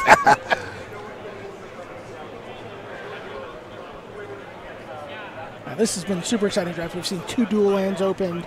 We've seen a Mox Emerald open. 3 dual lands. 3 dual lands, right, I'm sorry. Yeah. Time Walk. Time Walk, Time Vault. Wheel of Fortune. Wheel of Fortune, absolutely. Never Know's Fast. Dusk, which is a super cool card. Fast Bond. Yeah. The crowd goes wild. They'll remember this for a long time. Yeah, absolutely. You're talking to someone, at the 50th anniversary of Magic. We're going to go back and look at this. When we're all wheeled out here. This is never going to this, you know, these events are not going to happen again 2 years from now or a year from now. It's really just during this 25th birthday celebration for Magic that we get to have this really, really unique opportunity. Right. And as you mentioned earlier, it will happen again 2 months from now. Yeah, absolutely. It's going to happen at Gen Con. So, you know, maybe you want to go there, play in some beta qualifiers. And we know this for sure. We don't know exactly how many sealed beta boosters there are remaining on Earth, but we know they're not making any more of them. But we know there's now less. Right. Yeah. 25 less, because I know that Blake opened one on his talk show that he does for Daily MTG, and he opened a dual land there too. Oh, wow. So assuming this was all the same box, there's like 4 dual lands in the box. Wow, that was super exciting. What a great opportunity for those players. I think it may be that the best decks ended up with the 3 most accomplished players at the table. Martin Uza seems to have a very low-to-the-ground red-white deck. Might have to splash a color, probably blue, for his Time Walk. Yeah. Luis Vargas also has a tremendous deck. He's got a lot of... he's probably playing red, blue, green. Red, blue, green can finish things off with that Orcish Artillery and COP red if he wants to splash white there. And Ben Stark, some counter magic, some really good cards, and no matter really honestly, he is literally just happy to be there. Ends up with the Mox and the dual land. But there are and the Underground Sea, no less. There are powerful cards floating out there among the other guys. There's Sarah Angel, Sengir Vampire. These cards in this format can just single-handedly win you the game. So don't be surprised to see Phantom Monster pull an alpha boost, an alpha starter into someone's collection, because that card is something you absolutely need to deal with. And there will be at least one game ended by Howl from Beyond. That's my prediction. and Prodigal Sorceress as well. Prodigal Sorceress. All right, so we've got some more Grand Prix action to show you, but you are going to see at the very least the finals of this beta draft live on the stream. You may see some semifinal action as well. Not sure how that's going to work out just yet, but we're going to bring you as much magic as we can as we go down to crown 2 more champions. We have our Grand Prix Las Vegas champion in Limited, and of course we have our beta Rochester champion still to be figured out. So don't go anywhere. Martin Uza versus Ben Stark. Sorry to take away your play-by-play there. Oh yes, you're good, BDM. You got this. Goblin Balloon Brigade is the play for Martin Uza. He's coming out of the gate very quickly. We thought he might have a red-white deck with a lot of flyers and banding. There's Ironclaw Orcs, one of the cards that was a staple of the first Sly deck. One of the decks that, when decks were never that low to the ground like we see right now. And Ironclaw Orcs was one of the signature cards that did that. Here we see a Circle of Protection blue from Ben Stark. So, thought perhaps... How many circles did Ben end up with? I'm not certain. So let's talk about Goblin Balloon Brigade real quick, BDM. So this makes goblins gain flying until on the turn. Controller may not choose to make goblins fly after they have been blocked. Is that good in this format? Is this just one of the cards that they have to play? Because, you don't have enough playables. I think in a dirtily format, I think it is good to be able to have a cheap creature that has some evasion that just won't get stopped in the late game. There's not a lot of ways to deal with it.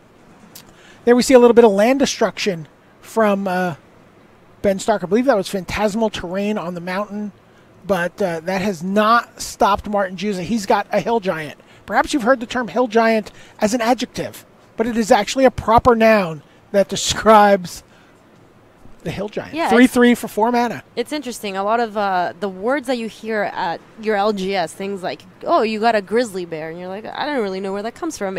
It's actually from alpha cards. It's alpha and beta cards. So Hill Giant, grizzly bear, that's where these come from. Here we see Jade Monolith. This is the one you guys tricked me with. Yeah. I'm very sorry. You're good. So, Jade Monolith, you may take damage done to any creature on yourself instead, but you must take all of it. Source of damage is unchanged. Yeah, this is some of the original smack talk in Magic. Take all of it. Yeah. Just like yelling at people. But Martin Uza, this is what it looked like while he was drafting. We thought he would have a very, very aggressive deck. Yeah, this is a beatdown deck. Yeah, and this probably wouldn't be good enough in a modern limited format, but in in beta, this is pretty good, and you see Ben Stark sees the writing on the wall, and they're going to go on to game 2 here. I mean, this is what the players talked about. They kept talking about how 2-mana 1/1 flyer is kind of a house. There's not that many flyers in beta. There's only a couple, and a couple of things that give creatures flying. So having a creature that can just go unblocked for multiple turns is a big game. So we're now, there was a little bit of playback there, but we're caught up. This is actually happening live at this moment in the feature match area. This is game 2. And it did seem like the most important thing to draft for these players are things that had effect on the board. You know, very, very mediocre creature by nowadays standards are actually really good here, and Martin Yuza has a lot of them. There's Mons Goblin Raiders. This is named for Mons Johnson, who is still in the pit at R&D. Yeah, I found out that this is actually a person at R&D. I learned that today. Yeah. Yeah, Mons Goblin Raiders is a Wow. 1-mana 1/1 getting in there. Samite Healer gets power synced by Ben Stark. Power sunk. Power synced. sunk. Power sunk? So the original syncopate, perhaps where the syncopate Oh, maybe. name alludes to. Yeah, that could be sweet. Samite Healer is a 2-mana 1/1, and it can prevent the next 1 damage that would be dealt to target creature or player this turn. So pretty good card to take care of. There's a Pearled Unicorn. 2/2 for 3 mana. A Gray Ogre, Oh as yeah, we would you say. guys were saying that this card was kind of a house, huh? Well, I mean, in this format, Ish. it's just going to be a house. There's a castle from Ben Stark. Okay, Castle is a weird one. Basically, his untapped creatures get +0/+2. So it's a castle that he can hide behind. Yeah. But Martin has just curved out perfectly here. Again, 1-drop, 2-drop, 3-drop, 4-drop. It's like a Dr. Seuss novel. Yeah, it's kind of wild because these decks, the one thing that they look at the mana bases that they have. It's not like the mana bases are great, but Martin uses just curving out. All right, now we have an elephant. We may see banding come into play here. Aaron was explaining banding earlier on the stream, and my experience with banding is that whenever I play Momir Basic, if a creature has banding, I just cannot attack into it. Oh, you definitely cannot attack into it. Yeah. It's really bad. As long as one creature, I did it one time, and then I learned. Yeah, it's a very imprinting moment on your mind. As long as one creature on defense has banding and you block with everybody, you get to just assign damage however you like.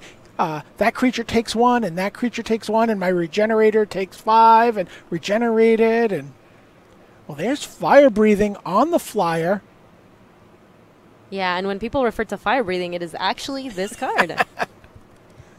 So fire breathing on this flyer is actually a big game because, I mean, Martin has 3 mountains, but Ben is only at 8 life. Yeah, he's really put a hurting on Ben early on here, and Ben's got some really good cards in his deck, or in his, actually I should say, in his drafted pile. Yeah. But they may not necessarily be super amazing in his deck. Wow, here we see a clone. Clone to copy the Pegasus. And now the Pegasus, well, as long as it's untapped, is going to get a bonus from the castle. Also, the Pegasus has banding, doesn't it? It does, but he's only going to be able to block with the Pegasus. Here's Phantasmal Terrain again, just quote-unquote destroys the swamp. Sure. Also unlocks Martin's Time Walk if he wants to play it.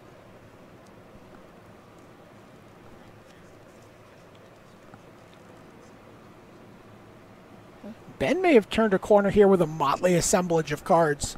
Oh, yeah, this is a motley crew. I mean, they have to do what they have to do. Remember, a lot of these players took really... That, you know, Ben ended up with, an Underground Sea and a Mox Emerald. So those cards aren't exactly the beatdown plan. So he has to work hard to get all the playables in his deck. I'm trying to remember what that white enchantment is on the elephant there. I can't quite read it, make it out. I was thinking it was Holy... That's Holy Armor. Yeah, so it's target creature gets +0/+2. So it's the opposite of fire breathing. Yeah, target creature Holy Armor and Chance gets +0/+1 until end of turn. So yeah, it's the anti-fire breathing. Well, he would really like to have that on his Pegasus. On his Pegasus, but yeah, the elephant doesn't quite need it.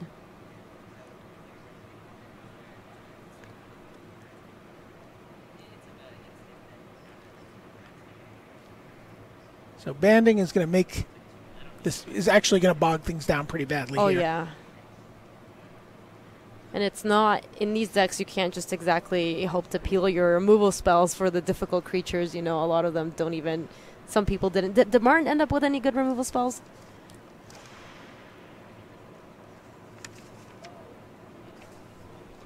Yeah. We'll have to wait and see. Martin was terrified of banding. So I think what we're going to see here is Martin. It looks like Ben's explaining banding. Again, these guys are teammates. Yeah, they're very good friends. No one's looking to sleaze anyone out here.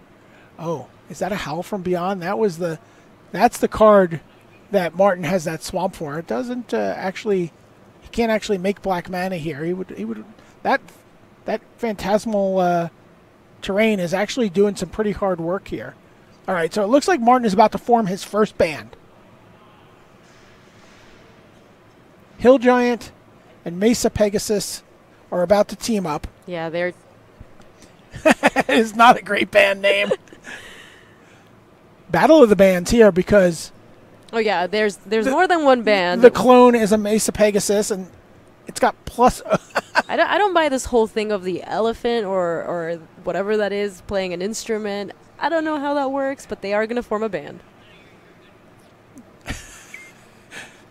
Both players are trying to figure out. They're trying to figure out exactly what happens here.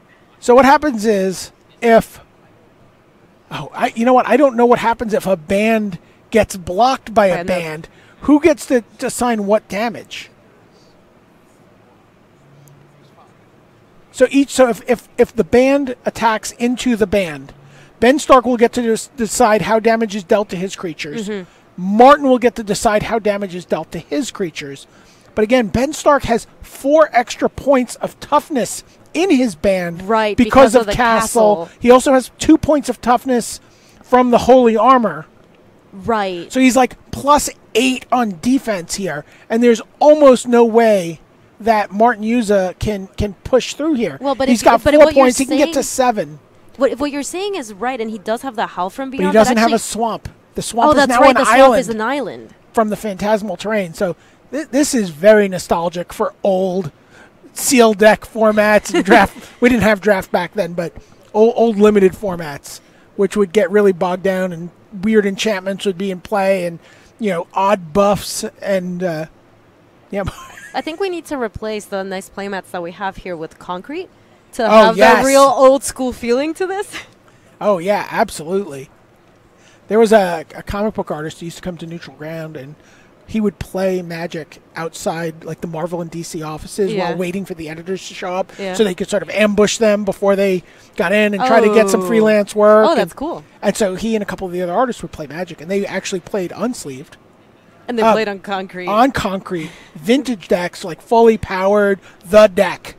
Right? Us on concrete. And they just are sanded. Those cards are sanded white on the back. Oh, yeah. In like a spiral pattern. They're gorgeous. Yeah, no, I actually think they look awesome. Sometimes they're not tournament playable anymore at that point.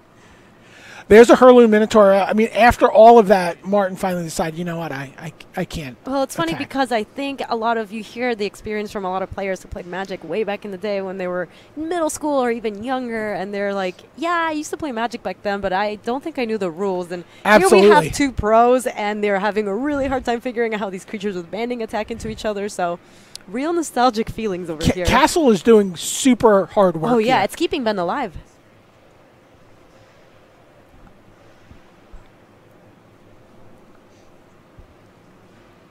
I don't know how many swamps Martin has in his deck, but a swamp might be something that he's interested in here. Let me see if I can find out. Yeah, we don't have deck lists so much as pick orders. Oh yeah, I lied. I cannot find out. Get baited, chat. Yeah, it turns out they just didn't have beta checklists. Why wouldn't they have that ready at every tournament, BDM? So I'm not sure what's happening. Okay. So both players are just sort of saying go. And again, we could really hit some huge mana clumps in these decks. Oh, yeah. I mean, we expected that a lot of these decks are going to be playing 18, 19, 20, 21, 22 lands. Anywhere in that range is reasonable. Do you think things change much for Martin if he actually gets a real swamp? I think so. If he can just sort of go wider than Ben has creatures, he can certainly, find a window to try to stick a Howl from Beyond. Again, Ben has multiple counter spells in his deck. Mm-hmm. So a Howl from Beyond does definitely require you to tap out. What counter spells did Ben get? He got a Power Sink. I believe he got a regular counter spell. Ooh, nice. Yeah, he did pick one of those. Yeah, and he might even have multiple. Oh, by the way, yeah. Things are further confused here by Jade Monolith. Jade Monolith, though, not a card I think that Ben is very interested in deploying at this point because it involves taking damage to yourself. Right. So for people at home, Jade Monolith is a 4-mana poly artifact. So as Aaron described it, there's mono artifacts which you can only activate once. There's poly artifacts which you can activate multiple times. So for 1 mana, the Oracle text for mono artifact is just artifact. Just artifact, yeah. In case you were wondering. The next time a source of your choice would deal damage to target creature this turn, that source deals damage to you instead. So it's a nice way to protect your creatures. But yeah, Ben at 8 is not really interested in activating this. So Ben is just showing Martin why the Jade Monolith is going to be, how it would work. That source deals that damage to you instead. It doesn't seem like it's going to be that amazing. I do know that we have someone down there with just pulling Oracle text on everything. That is something that the players requested going into the draft. Absolutely. They're like, we need to know how these cards work. They're weird interactions. Martin's trying to figure out. They were actually just trying to work out if Ben is dead here. Yeah, they're kind of working through it together. So he's got 5 mountains in play, so he can fire breathe that Pegasus 5 times. So he can get it up to a 5. He can band it with the Goblin, but he would need to spend a red to make the Goblin fly because unless both creatures in the band have flying, then the band doesn't have flying. The baggage of your friends would drag you down to earth. Oh, I see. Okay, so people in the band, they all have to have the same abilities? If you want them to fly, then both the creatures in the band have to have flying.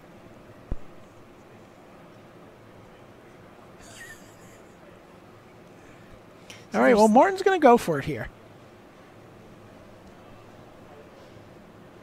All right, so we are forming a band. Yep. And it's going to have flying. It's going to pay for the Mons Goblin Raiders. Yeah. I think he's going to ultimately not attack here, honestly. Well, he didn't last time. I think he's a favorite to just not attack. They worked through it for a while. Oh, this time they're coming in, both of them. Okay, and it's flying. So flying band, and the Pegasus has fire breathing. So Ben has to block with the Mesa Pegasus, which is the clone. Mm-hmm. It's Mesa Pegasus is a 1/1, right? Yeah, I believe so. So his is a 1/3, thanks to Castle. Ben's is, yeah. So it's Mesa Pegasus is 2 mana 1/1 banding flying in the text. So it is a 1/3, and so Martin can put 4 points of power into that band, which is currently 2, so he can get it to a 6. And the Mammoth cannot block here because both of those creatures have flying. So the only creature that can block is the Mesa Pegasus. Someone wave wildly at me if I'm wrong here, but I don't believe the elephant can get into the band. He auditioned, and he didn't have flying, and they said no. Your first mistake, BDM, is asking for chat to tell you if they can actually get banded together, because banding is just complicated. I don't think Twitch chat plays banding. Yeah, I was really asking Rashad here. Rashad, hook us up. We're just trying to figure out the creature without flying cannot block in the band necessarily. If the band that's attacking has both creatures have flying, Rashad just walked away. He just walked away. He just dropped his headphones on the ground and he left. Why did they get rid of banding? It's so cool. Yeah, no, I believe that the only blocker Ben Stark has here is the Mesa Pegasus, which is a 1/3. He has the option of preventing all the damage that would be dealt essentially to his 1/3. Yeah, there you go.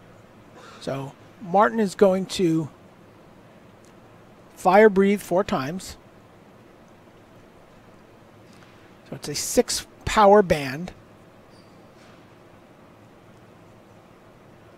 He's going to go one at a time here. Yeah, I mean, both players Oh, are actually, I guess he's just going to make sure it's lethal for the Pegasus and force Ben to react with the Jade Monolith. So he can do the Jade Monolith. Instead of dealing the damage to the Pegasus, the damage would come through to Ben. You see the players are looking at their phones, the judges' phones, to get a little bit of clarity here. Man, it really makes you appreciate what a lean, clean game Magic has turned into. And in the end, the band has disbanded. Man, who Yoko Ono'd them? But now, flight on the elephant. So now we have a flying 3, 5, +2 from the castle. Yeah. And he can pump the toughness for every white mana he has. But now, oh, but this Martin is going to be an attack from everybody. And Martin Yuza takes the match. It took them a while to figure out what was going to happen with a banding, but he was able to get there. His deck looked really good from the draft. I want to take a moment to appreciate the best still had all these of all time, because Ben Stark showed him the Mox Emerald that was in his hand. It is the single greatest still had all these in the history of Magic. In the Las Vegas Convention Center, Tom Martell, Martin Yuza, and Louis Scott Vargas. Here we go. Let's see what goes on here. You know, Martin off to the fast start. His deck does have a lot of 1-drops. I think he was trying to be aggressive and take advantage. Oh, boy. Orcish Artillery, one of the first cards anyone explained to me was fantastically good as you hurt yourself regularly. And it's so good against Martin's creature deck. If Martin doesn't have an answer for this, it's just every creature in his deck, I think, dies to this, or almost all of them. By far, Luis's best card in this matchup, I have to imagine.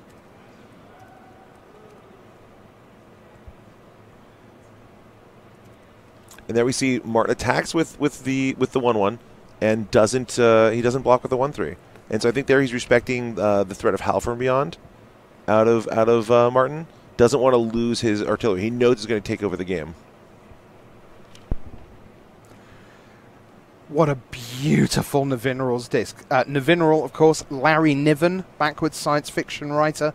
One of the first Wrath effects I fell in love with for sure. Stunning card. Beautiful to see that opened earlier.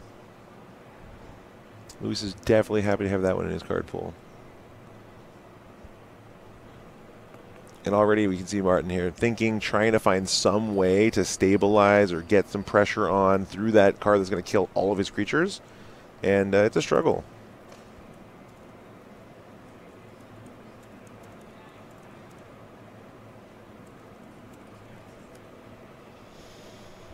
All right, Hurler Minotaur, a 2/3. Mightily powerful and incredibly tough. Definitely what we need. It's what the doctor orders when there's an Orcish Artillery sitting on the battlefield waiting to start mowing things down. Martin will probably... This is one of those spots where you don't have any good any good options as Martin, right? So if you attack and Luis blocks, you use your trick, he blows up the disc. Or he shoots with the artillery. You're getting 2 for 1 no matter what here. Right? Martin's best case scenario here is he gets 2 for 1. But what else is he going to do? Right? That 1/3 is just going to completely dominate this game. He has to just kind of accept it and just, you know, chalk up the loss of the card. Quick quiz for you. Yep. How many land do you think Martin's running in his 40-card deck? His aggressive red-white, bit of black beat-down deck. I would guess 20, maybe 21. Good try. Not enough. Ooh. 23. That is a lot of lands. 23 land, 17 spells. And of those spells, how many of them cost 1 mana? Oh, my guess is 9, 10.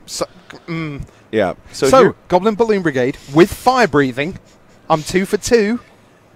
And Drudge, is that Drudge Skeletons? Drudge Skeletons. Yep. And then The Luis mighty with regenerating. the original Grizzly Bear has pioneered the naming of every 2/2 for 2 since then for the last 25 years. Yeah, in case you're wondering, that is an actual Grizzly Bear. Fantastic. Ooh, and a Wanderlust. A what now? A Wanderlust. So Wanderlust, it will deal 1 damage to that creature every turn unless it attacks, I think. But it might just be no matter what. It's just if it attacks. Yeah, so putting that on the Drudge Skeletons. Oh, and here we see the main deck Cop Red. So, again, Circle of Protection Red, one of my favorite cards of all time. you might think to yourself, why is there a color hoser in the main deck of a player in a draft? Do you know what I'm thinking to myself, Tom Martell? What do you think to yourself? I'm thinking, why is there a color hoser in the main deck of a player in a draft? That's a great question to Thanks. ask. So, when you're choosing between, so imagine you're Martin Juza, and you're sitting here, man, I have these 23 lands in my deck. Do you think Martin would change one of his lands into really any card that did anything? Because that card right there, that Circle of Protection Red, does a lot some of the time. Ooh, and the Powerhouse Dwarven Warriors, which I believe is a 1/2 for 3 that can tap to pump something, maybe give it +1/+2, or did it make it unblockable? Listen, if you had a beard like that, would you care what your stats were? Really? Wall of Brambles. And what we're seeing here, one of the dominant effects, one, when you play 23 lands, you draw a lot of them. So that's one fair. takeaway from Martin's side of the board. That is fair. From Luis's side of the board, we're seeing this is the peak of walls. Some people think, The peak later, of walls. when we got Wall of Rise Denial. Big fan. Wrote the flavor text. Really, that's a good one. But you think about like Raz Eldrazi, when you have these, the walls that deal damage and the wall theme. Let me tell you, Alpha, Beta, it is about the walls. Yeah. They dominate combat. And here we're seeing this Wall of Brambles shutting down Martin's board because the red creatures can't deal damage to him. That the Cop Red protects him from that. The Wall of Brambles will block and regenerate from any other creature. What is Martin supposed to do? How is Martin supposed to deal damage here? So, Tom, I've got a question for you. Yep. Are you around for the final? You fancy doing the finals of this? Sure. Okay, so what I'm going to do, I'm going to send you away for a minute. Okay. Off the booth, and I'm going to bring in the winner of the Grand Prix, because I need to chat to Michael Burnett. Absolutely. So you head off, and let's bring Michael Burnett up here. And we'll have a quick chat while we're watching this.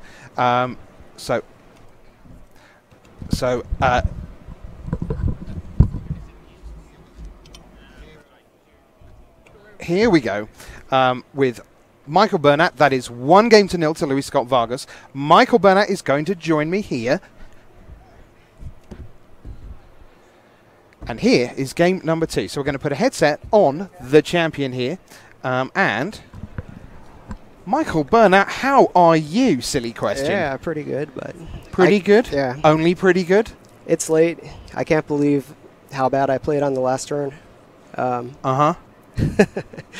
Yeah, that was bad. That is still arguably the best way to go about things, because generally when people play badly, they get punished and then they I lose. know, and right? You waited until the last turn, literally, of the I GP know. to be that bad. No, well... that's not Seriously, good. congratulations, my Thank man. What you. a wonderful achievement.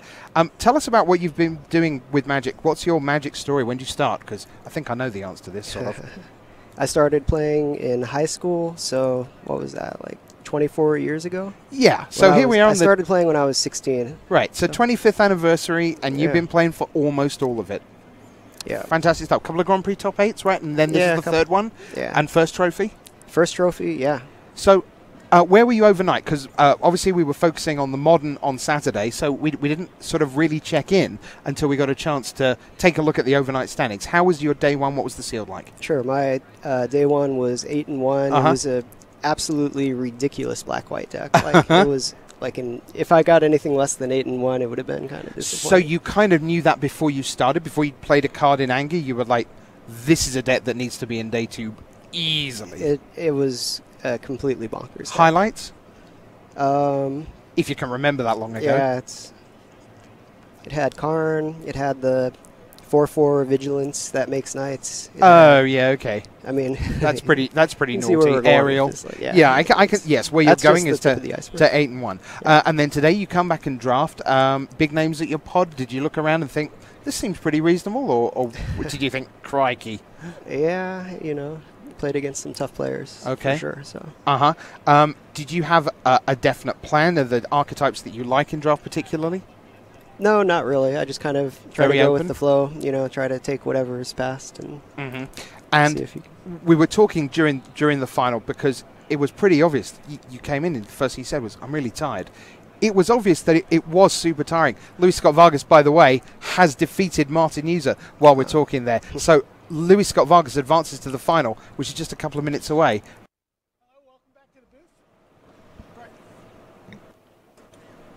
Oop. Back to the booth, Brian David Marshall. You're muted still. Oops, sorry. Technical difficulty. How about now? There we okay, go. I had the wrong button. I think I have the wrong headset on, but I found the right button eventually. It's been a long weekend. We got about 35 hours of Magic broadcast. That's incredible. Under our belts. We've got the Las Vegas knot tied here on the shirt. I don't know if this is the official tie knot of Las Vegas. And we are ready for the finals of the beta draft. This is going to be great. The two best decks, I think, possibly at the table. Tim Rivera with his green-black deck with 2 Pestilence. Yes, his deck looked incredible. And against Luis Scott Vargas with his deck with, well, Fireball. Yeah. Or Disintegrate in this case. And some cop Circles of Protection. Let's go down to the floor and watch the finals of the beta draft. The last Magic to be played here at Grand Prix Las Vegas.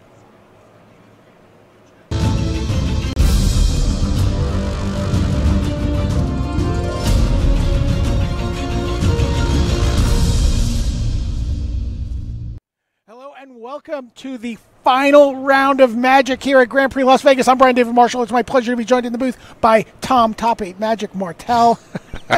And we are going to watch Luis Scott Vargas. There you see him with the beta lands. He came prepared for this moment, playing against Tim Rivera. He was scrounging around on Twitter asking if he could beg, borrow, or steal beta lands for this draft, and I respect the fact that he achieved it. Ooh. Wow, and there's a Black Vice from Tim Rivera. The beatdowns have begun.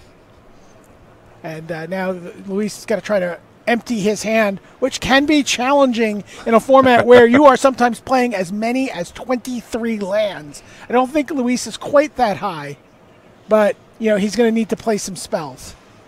Yeah, again, it's as those of you who caught the draft, and if you didn't, you need to go back and watch it as soon as this ends because it is a spectacle. But as you noticed, there are a lot of basics in these packs. It is not like modern sets where you get 1 basic per pack, and so you can come up really short on playables in a way that you would not understand with a modern set. All right, Nevernell's disc. That's going to be that's going to allow Luis to get out from under the disc the hard way. Although it might not deal with that Drudge Skeleton. Oh no! Interestingly, you can regenerate from the disc, and so at this point, Tim can kind of just sit there and look at Luis and force Luis to eventually pop the disc to deal with the Vise. Or commit to the board to get out from under it, right? He's kind of caught here. Critically, though, it looks like Luis does have a... Okay, he's deciding to just engage. He's like, fine. We're both going to commit more. Orcish Artillery is the play. This card is tremendous in this format. Yeah. Again, Grizzly Bears, Scrib Sprites, Mons Goblin Raiders, Goblin Balloon Brigade, all cards that end up coming down, try to go wide, just to get some creatures on the board. And, oh boy, Jade Statue. Jade Statue, yeah. No, as we saw, Artillery kind of single-handedly shut down Martin Juice's entire deck. And I think we also saw in the quarterfinals, Luis has a combo in his own deck of COP Red with that Artillery, so he doesn't even take the damage himself. So really a powerhouse for him. Okay. So here we see he's going to use the Orcish Artillery to get Tim Rivera to commit to regenerating the skeleton, and then he's going to activate the disc, clean things up, and then boom, down comes the Ironroot Tree Folk, 3/5. What are you going to do about that? And again, for those of you who are tuning in who have not played these older sets, and you're thinking 3/5, who cares? That's really big for beta. Oh, and look at this, a perfect Wow. COP green. He can ignore that elephant. He's also got a wall of brambles there. Yeah, Luis is kind of ready here with these main decks, Cop Red, Cop Green, for the different matchups, drawing them at the right time, which is also huge. Yeah, Cop Green happens to be really good here. Cop Red is good in his deck, even if he's not playing against a red opponent. Here we see, wow, look at this. Regrowth targeting Jade Statue. I like that play. So, Beat remind me, so Jade Statue, it's a artifact that can become a creature, or is always a creature? You can pay mana during your attack step to make it a creature. It becomes a 3/6. And you couldn't actually activate it when it was under its original printing. Really? Because there was no window at the beginning of your combat step. There was no beginning of combat phase for which to activate it, so they had to create something called the Jade Statue phase in the rules of the game that eventually became beginning of combat. Earning your title of Proto Historian. We did see while we were chit-chatting, Tim Rivera with a copy of Terror to eliminate that 3/5. Terror, one of the premium removal spells. Yeah, he had something he could do about it. And that's a Bog Wraith? Yeah, that is. Right? That's a Swamp Walker. Landwalk, really powerful in Corset. Ooh, there's a Conservator. Jeez. We got a reader. So if I recall correctly, it's an artifact 4 mana. Poly or mono. Poly or mono. Mono, I believe, where you pay some amount of mana and tap it to prevent the next 2 damage dealt just to you, I think. I believe you were closest to the pin here. I'm at least in the ballpark. It's 3 and tap, prevent up to 2 damage to you. There we go. Sometimes you may only want to prevent 1, take 1. It's your choice. Not going to obligate you. Also combos, sort of, with the Orcish Artillery. True. Pretty expensive, though. So we can see here, looking at Tim Rivera's hand, Tim has one of the, here we go, Pestilence. Oh, wow. Pestilence is such a... But this card was a house in Urza's Saga Draft. Yes. It was the defining common, really, in Urza's Saga Draft. And in this spot here, too, with Tim, he has, excuse me, some larger creatures sitting in play that he will not let go. So Pestilence will leave play if all the creatures are gone. That's not going to happen in this game. So it's just going to be 2 points. Oh, wow. Okay. How about a lure on an elephant? Tim is playing this game Activate so well. The Jade statue. Swing with everybody. So the wall has to block the elephant, which ironically he could just prevent the damage from with the Cop Green. Conservator prevents a little damage here. Yep. Luis goes down to 6 life. 6, yeah. And there it goes. Wow. Game 1. Tim's deck looks unbelievable for that Tim's game. deck looks like a modern limited deck in a lot of ways. Yep. He's got a couple of weak cards in there, but really some premium cards at every step along the way. He's got Llanowar Elves. He's got Sengir Vampire. He's got double Pestilence. He's got Dark Banishing or Terror in this case. Yep. But his deck is just absolutely fantastic. Even has a bonus Sarah Angel just hanging out in his sideboard. And we also see, Luis, a lot of his game plan is these, prodigal sorcerers that are going to be, kind of giving him this inevitability of just pinging. Pestilence takes care of that. Yeah, we saw last game against Martin Yuza during the Michael Burnett interview that prodigal sorcerer just absolutely owned Martin Yuza's deck, and now Luis Vargas may be getting a taste of his own medicine here. Looks that way. I mean, Tim's deck just lines up so perfectly, and you see Luis is kind of looking through his deck. You don't have a lot of sideboard options at this point, right? No, if it was able to be in your deck, it's in there. Hey, just did you really choose to play a 21st land over a playable card? I just don't believe it. So this is a little bit for show, maybe. Maybe there's a card. Here we see something that's changing. Maybe switching the mana base a little bit. Thinks some one color is more important in this matchup. Wants to prioritize it. Could be cutting the COP red for a 22nd land. If he thinks it's really not. He did look a little mana light there. He did. He only had 11. But yeah, so I think the critical part of that game was the fact that Luis had to blow the Navinral's disc so early, and while just to deal with the Black Vice, which was kind of crazy. Well, the Jade statue. The Jade statue thing was really forced the hand there because the Black Vice he could get out from under because they both just kind of play 1-for-1 from threats as long as Luis keeps parity at that point. But it was the combo of getting the Jade statue and that regenerating Dredge Skeleton, which is going to be annoying off the board. But Tim Rivera sort of played into that. I guess he knew he had the regrowth and was going to get that Jade statue back. Also, just what else is he going to do? Right, you need to force the disc off because in his deck, when you have these better threats, Sengir Vampire, Pestilence, Luis cannot beat Pestilence. Right, realistically. I mean, no one ever has. It might be undefeated in the history of Magic. We're not sure. We'll have to get the stats guys to check that one out for us. But when you have that inevitability, I'm sure PJ's up at 2:35 in the morning on the East Coast. He might be actually to watch. He might be. This is worth staying up for. But at that spot, if you're Tim and you know that, you'll take the 3-for-1 or the 4-for-1 to get the disc off the board because the cards don't actually matter that much, right? All you need to do is clear the way for your trump because you both have so many blanks that you kind of just land the cards that are relevant, and Tim will just win when that happens. Oh, man. Turn 1 Black Vice again. Oh, gosh. And Luis chose to be on the draw here, which makes sense. Oh, okay. Well. And we see a 1/1 Forest Walker, I believe. Something Dryad. Something Dryad, yeah. That's an S, I think. Not Chandelar. That's a different thing. been a long time since, most of the cards come right back. Grizzly Bear, I've got down pat. Luis now looking like a beatdown deck. Ooh, the weakness. There's weakness. Okay. So that's -2, -1. Yep. So that's an 0-1 Grizzly Bear. Makes it very susceptible to Pestilence. Luis still taking damage from his Black Vice, but less. By the way, that Forest Walker has a Forest 2 walk-on. That may have been the card he brought in. Oh, that could be true. Yeah, we saw him going for a sideboard. I don't know if that was main deck. And Tim just missed his 4th land drop. That's the problem with playing a perfectly reasonable amount of lands in this format, is you might miss a land drop a perfectly reasonable amount of the time. How many lands is Tim playing? 17. That just seems impossible in this format. Well, I guess what he Martin really took them all. He really doesn't have any blanks in his deck. Yeah. I mean, he's got a couple cards that are 23rd cards, 22nd cards, but boy, this Phantom Monster though. He has such good creatures. You see the Phantom Monster. He's holding 2 other different 3/3s for 4 in his hand, which doesn't sound like much if you're a modern player. 3/3 for 4 is big in this format. Hill Giant is not messing around. There's Helm of Chatsuk, and we could see some unlikely bans. So some real mashups here. Also awesome with the Wall of Brambles in play. Regenerator, put all the damage on that. We thought when we were watching the draft that Luis got that helm like 7th or 8th. We thought that was just unbelievable because banding is so amazing on defense. Well, here's Unholy Strength on a Phantom Monster. This could be over really soon. And now Paralyze goes on the Ironroot Tree Folk. Luis not to decide. Well, he has to spend 4 mana to untap that. Yeah, he's not going to. He needs to try to save his mana to find a way to deal with the 5/3 flyer that's going to kill him in 2 turns. And he has one. Okay. How about Disintegrate?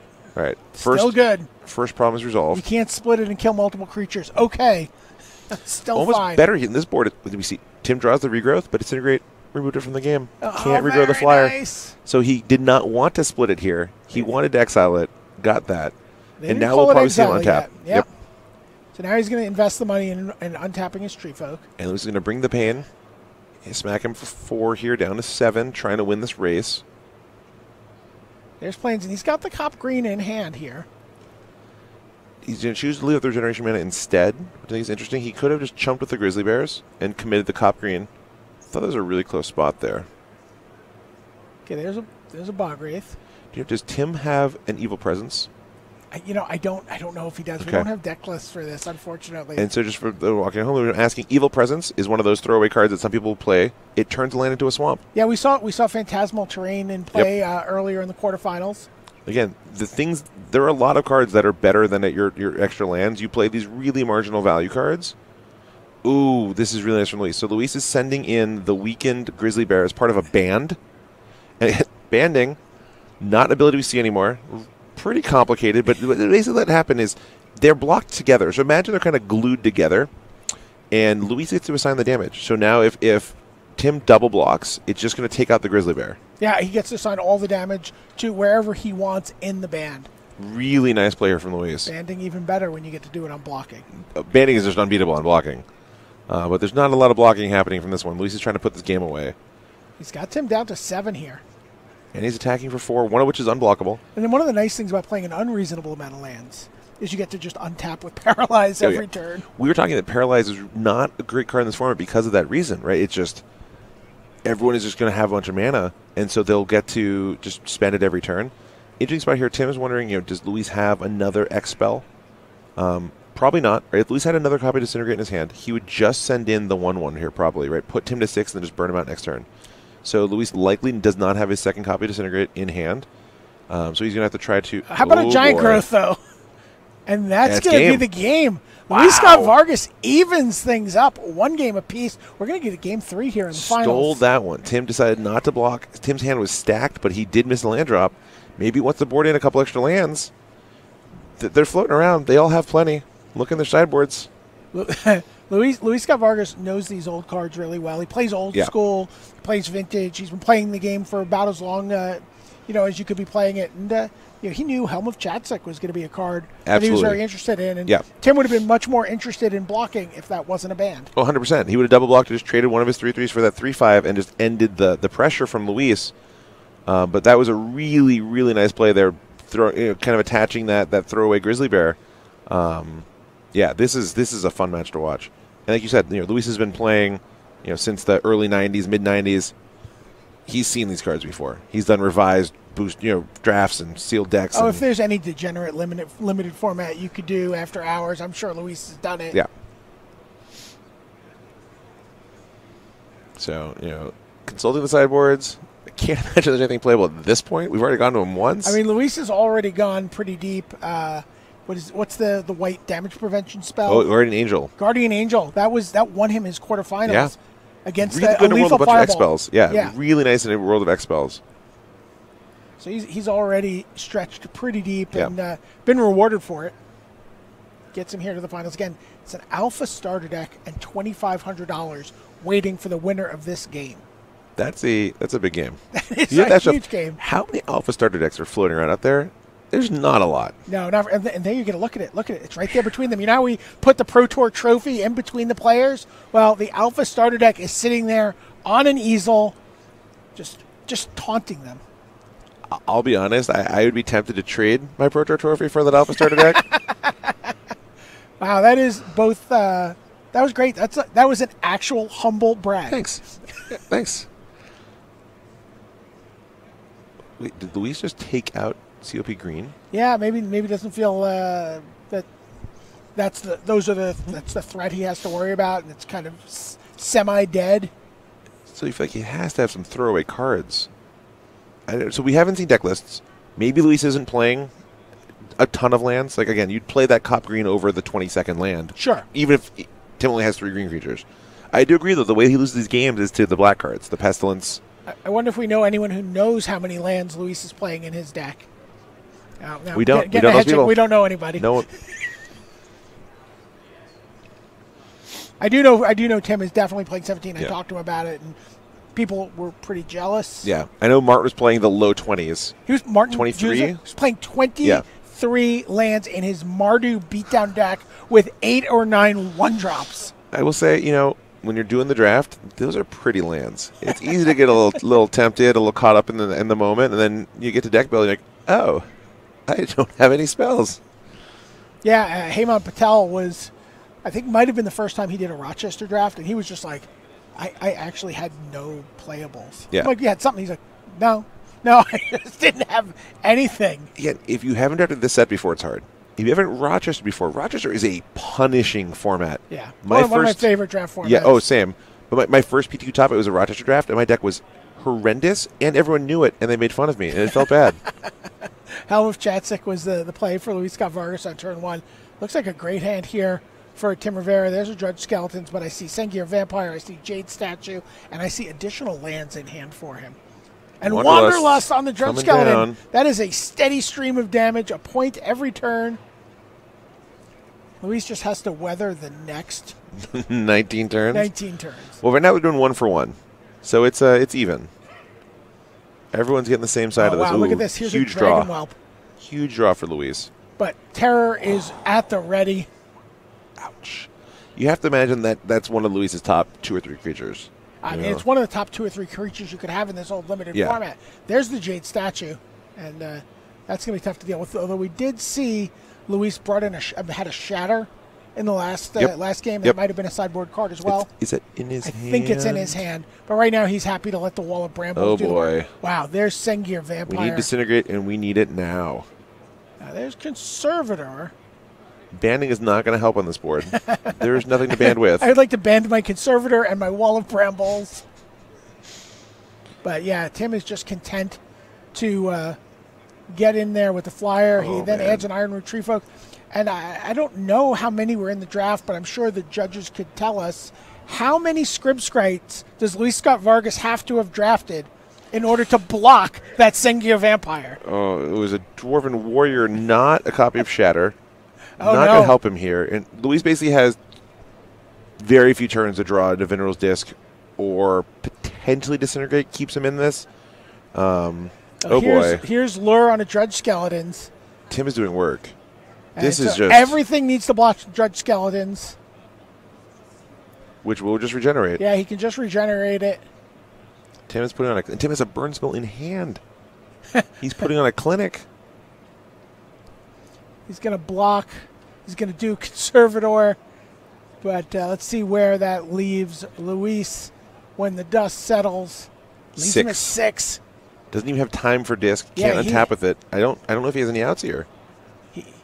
He can kill the Drudge Skeleton if he finds a removal spell. That's No, it? he doesn't. That's a hit. Wow. Tim Rivera is your beta draft champion here at Grand Prix Las Vegas with a really just beautiful deck. His deck was incredible. Not a ton of rares in his deck, but Pestilence ×2, Sengir Vampire, Phantom Monster, Llanowar Elves, just all the great... Multiple copies of Terror, Terror, Regrowth. Regrowth, Psionic Blast. Like, he had a yeah. just really, really good deck. That deck could actually compete against some of the decks we saw in the top 8 of the GP. Yeah, absolutely. Which does not happen often with the beta draft deck. Yeah, no, that was just amazing. Congratulations to Tim Rivera here. Yep. And congratulations to Luis Scott Vargas and everybody else. Everyone in the top 8. Just for earning a spot in these events. You played in a couple of these. I played a lot of these this weekend.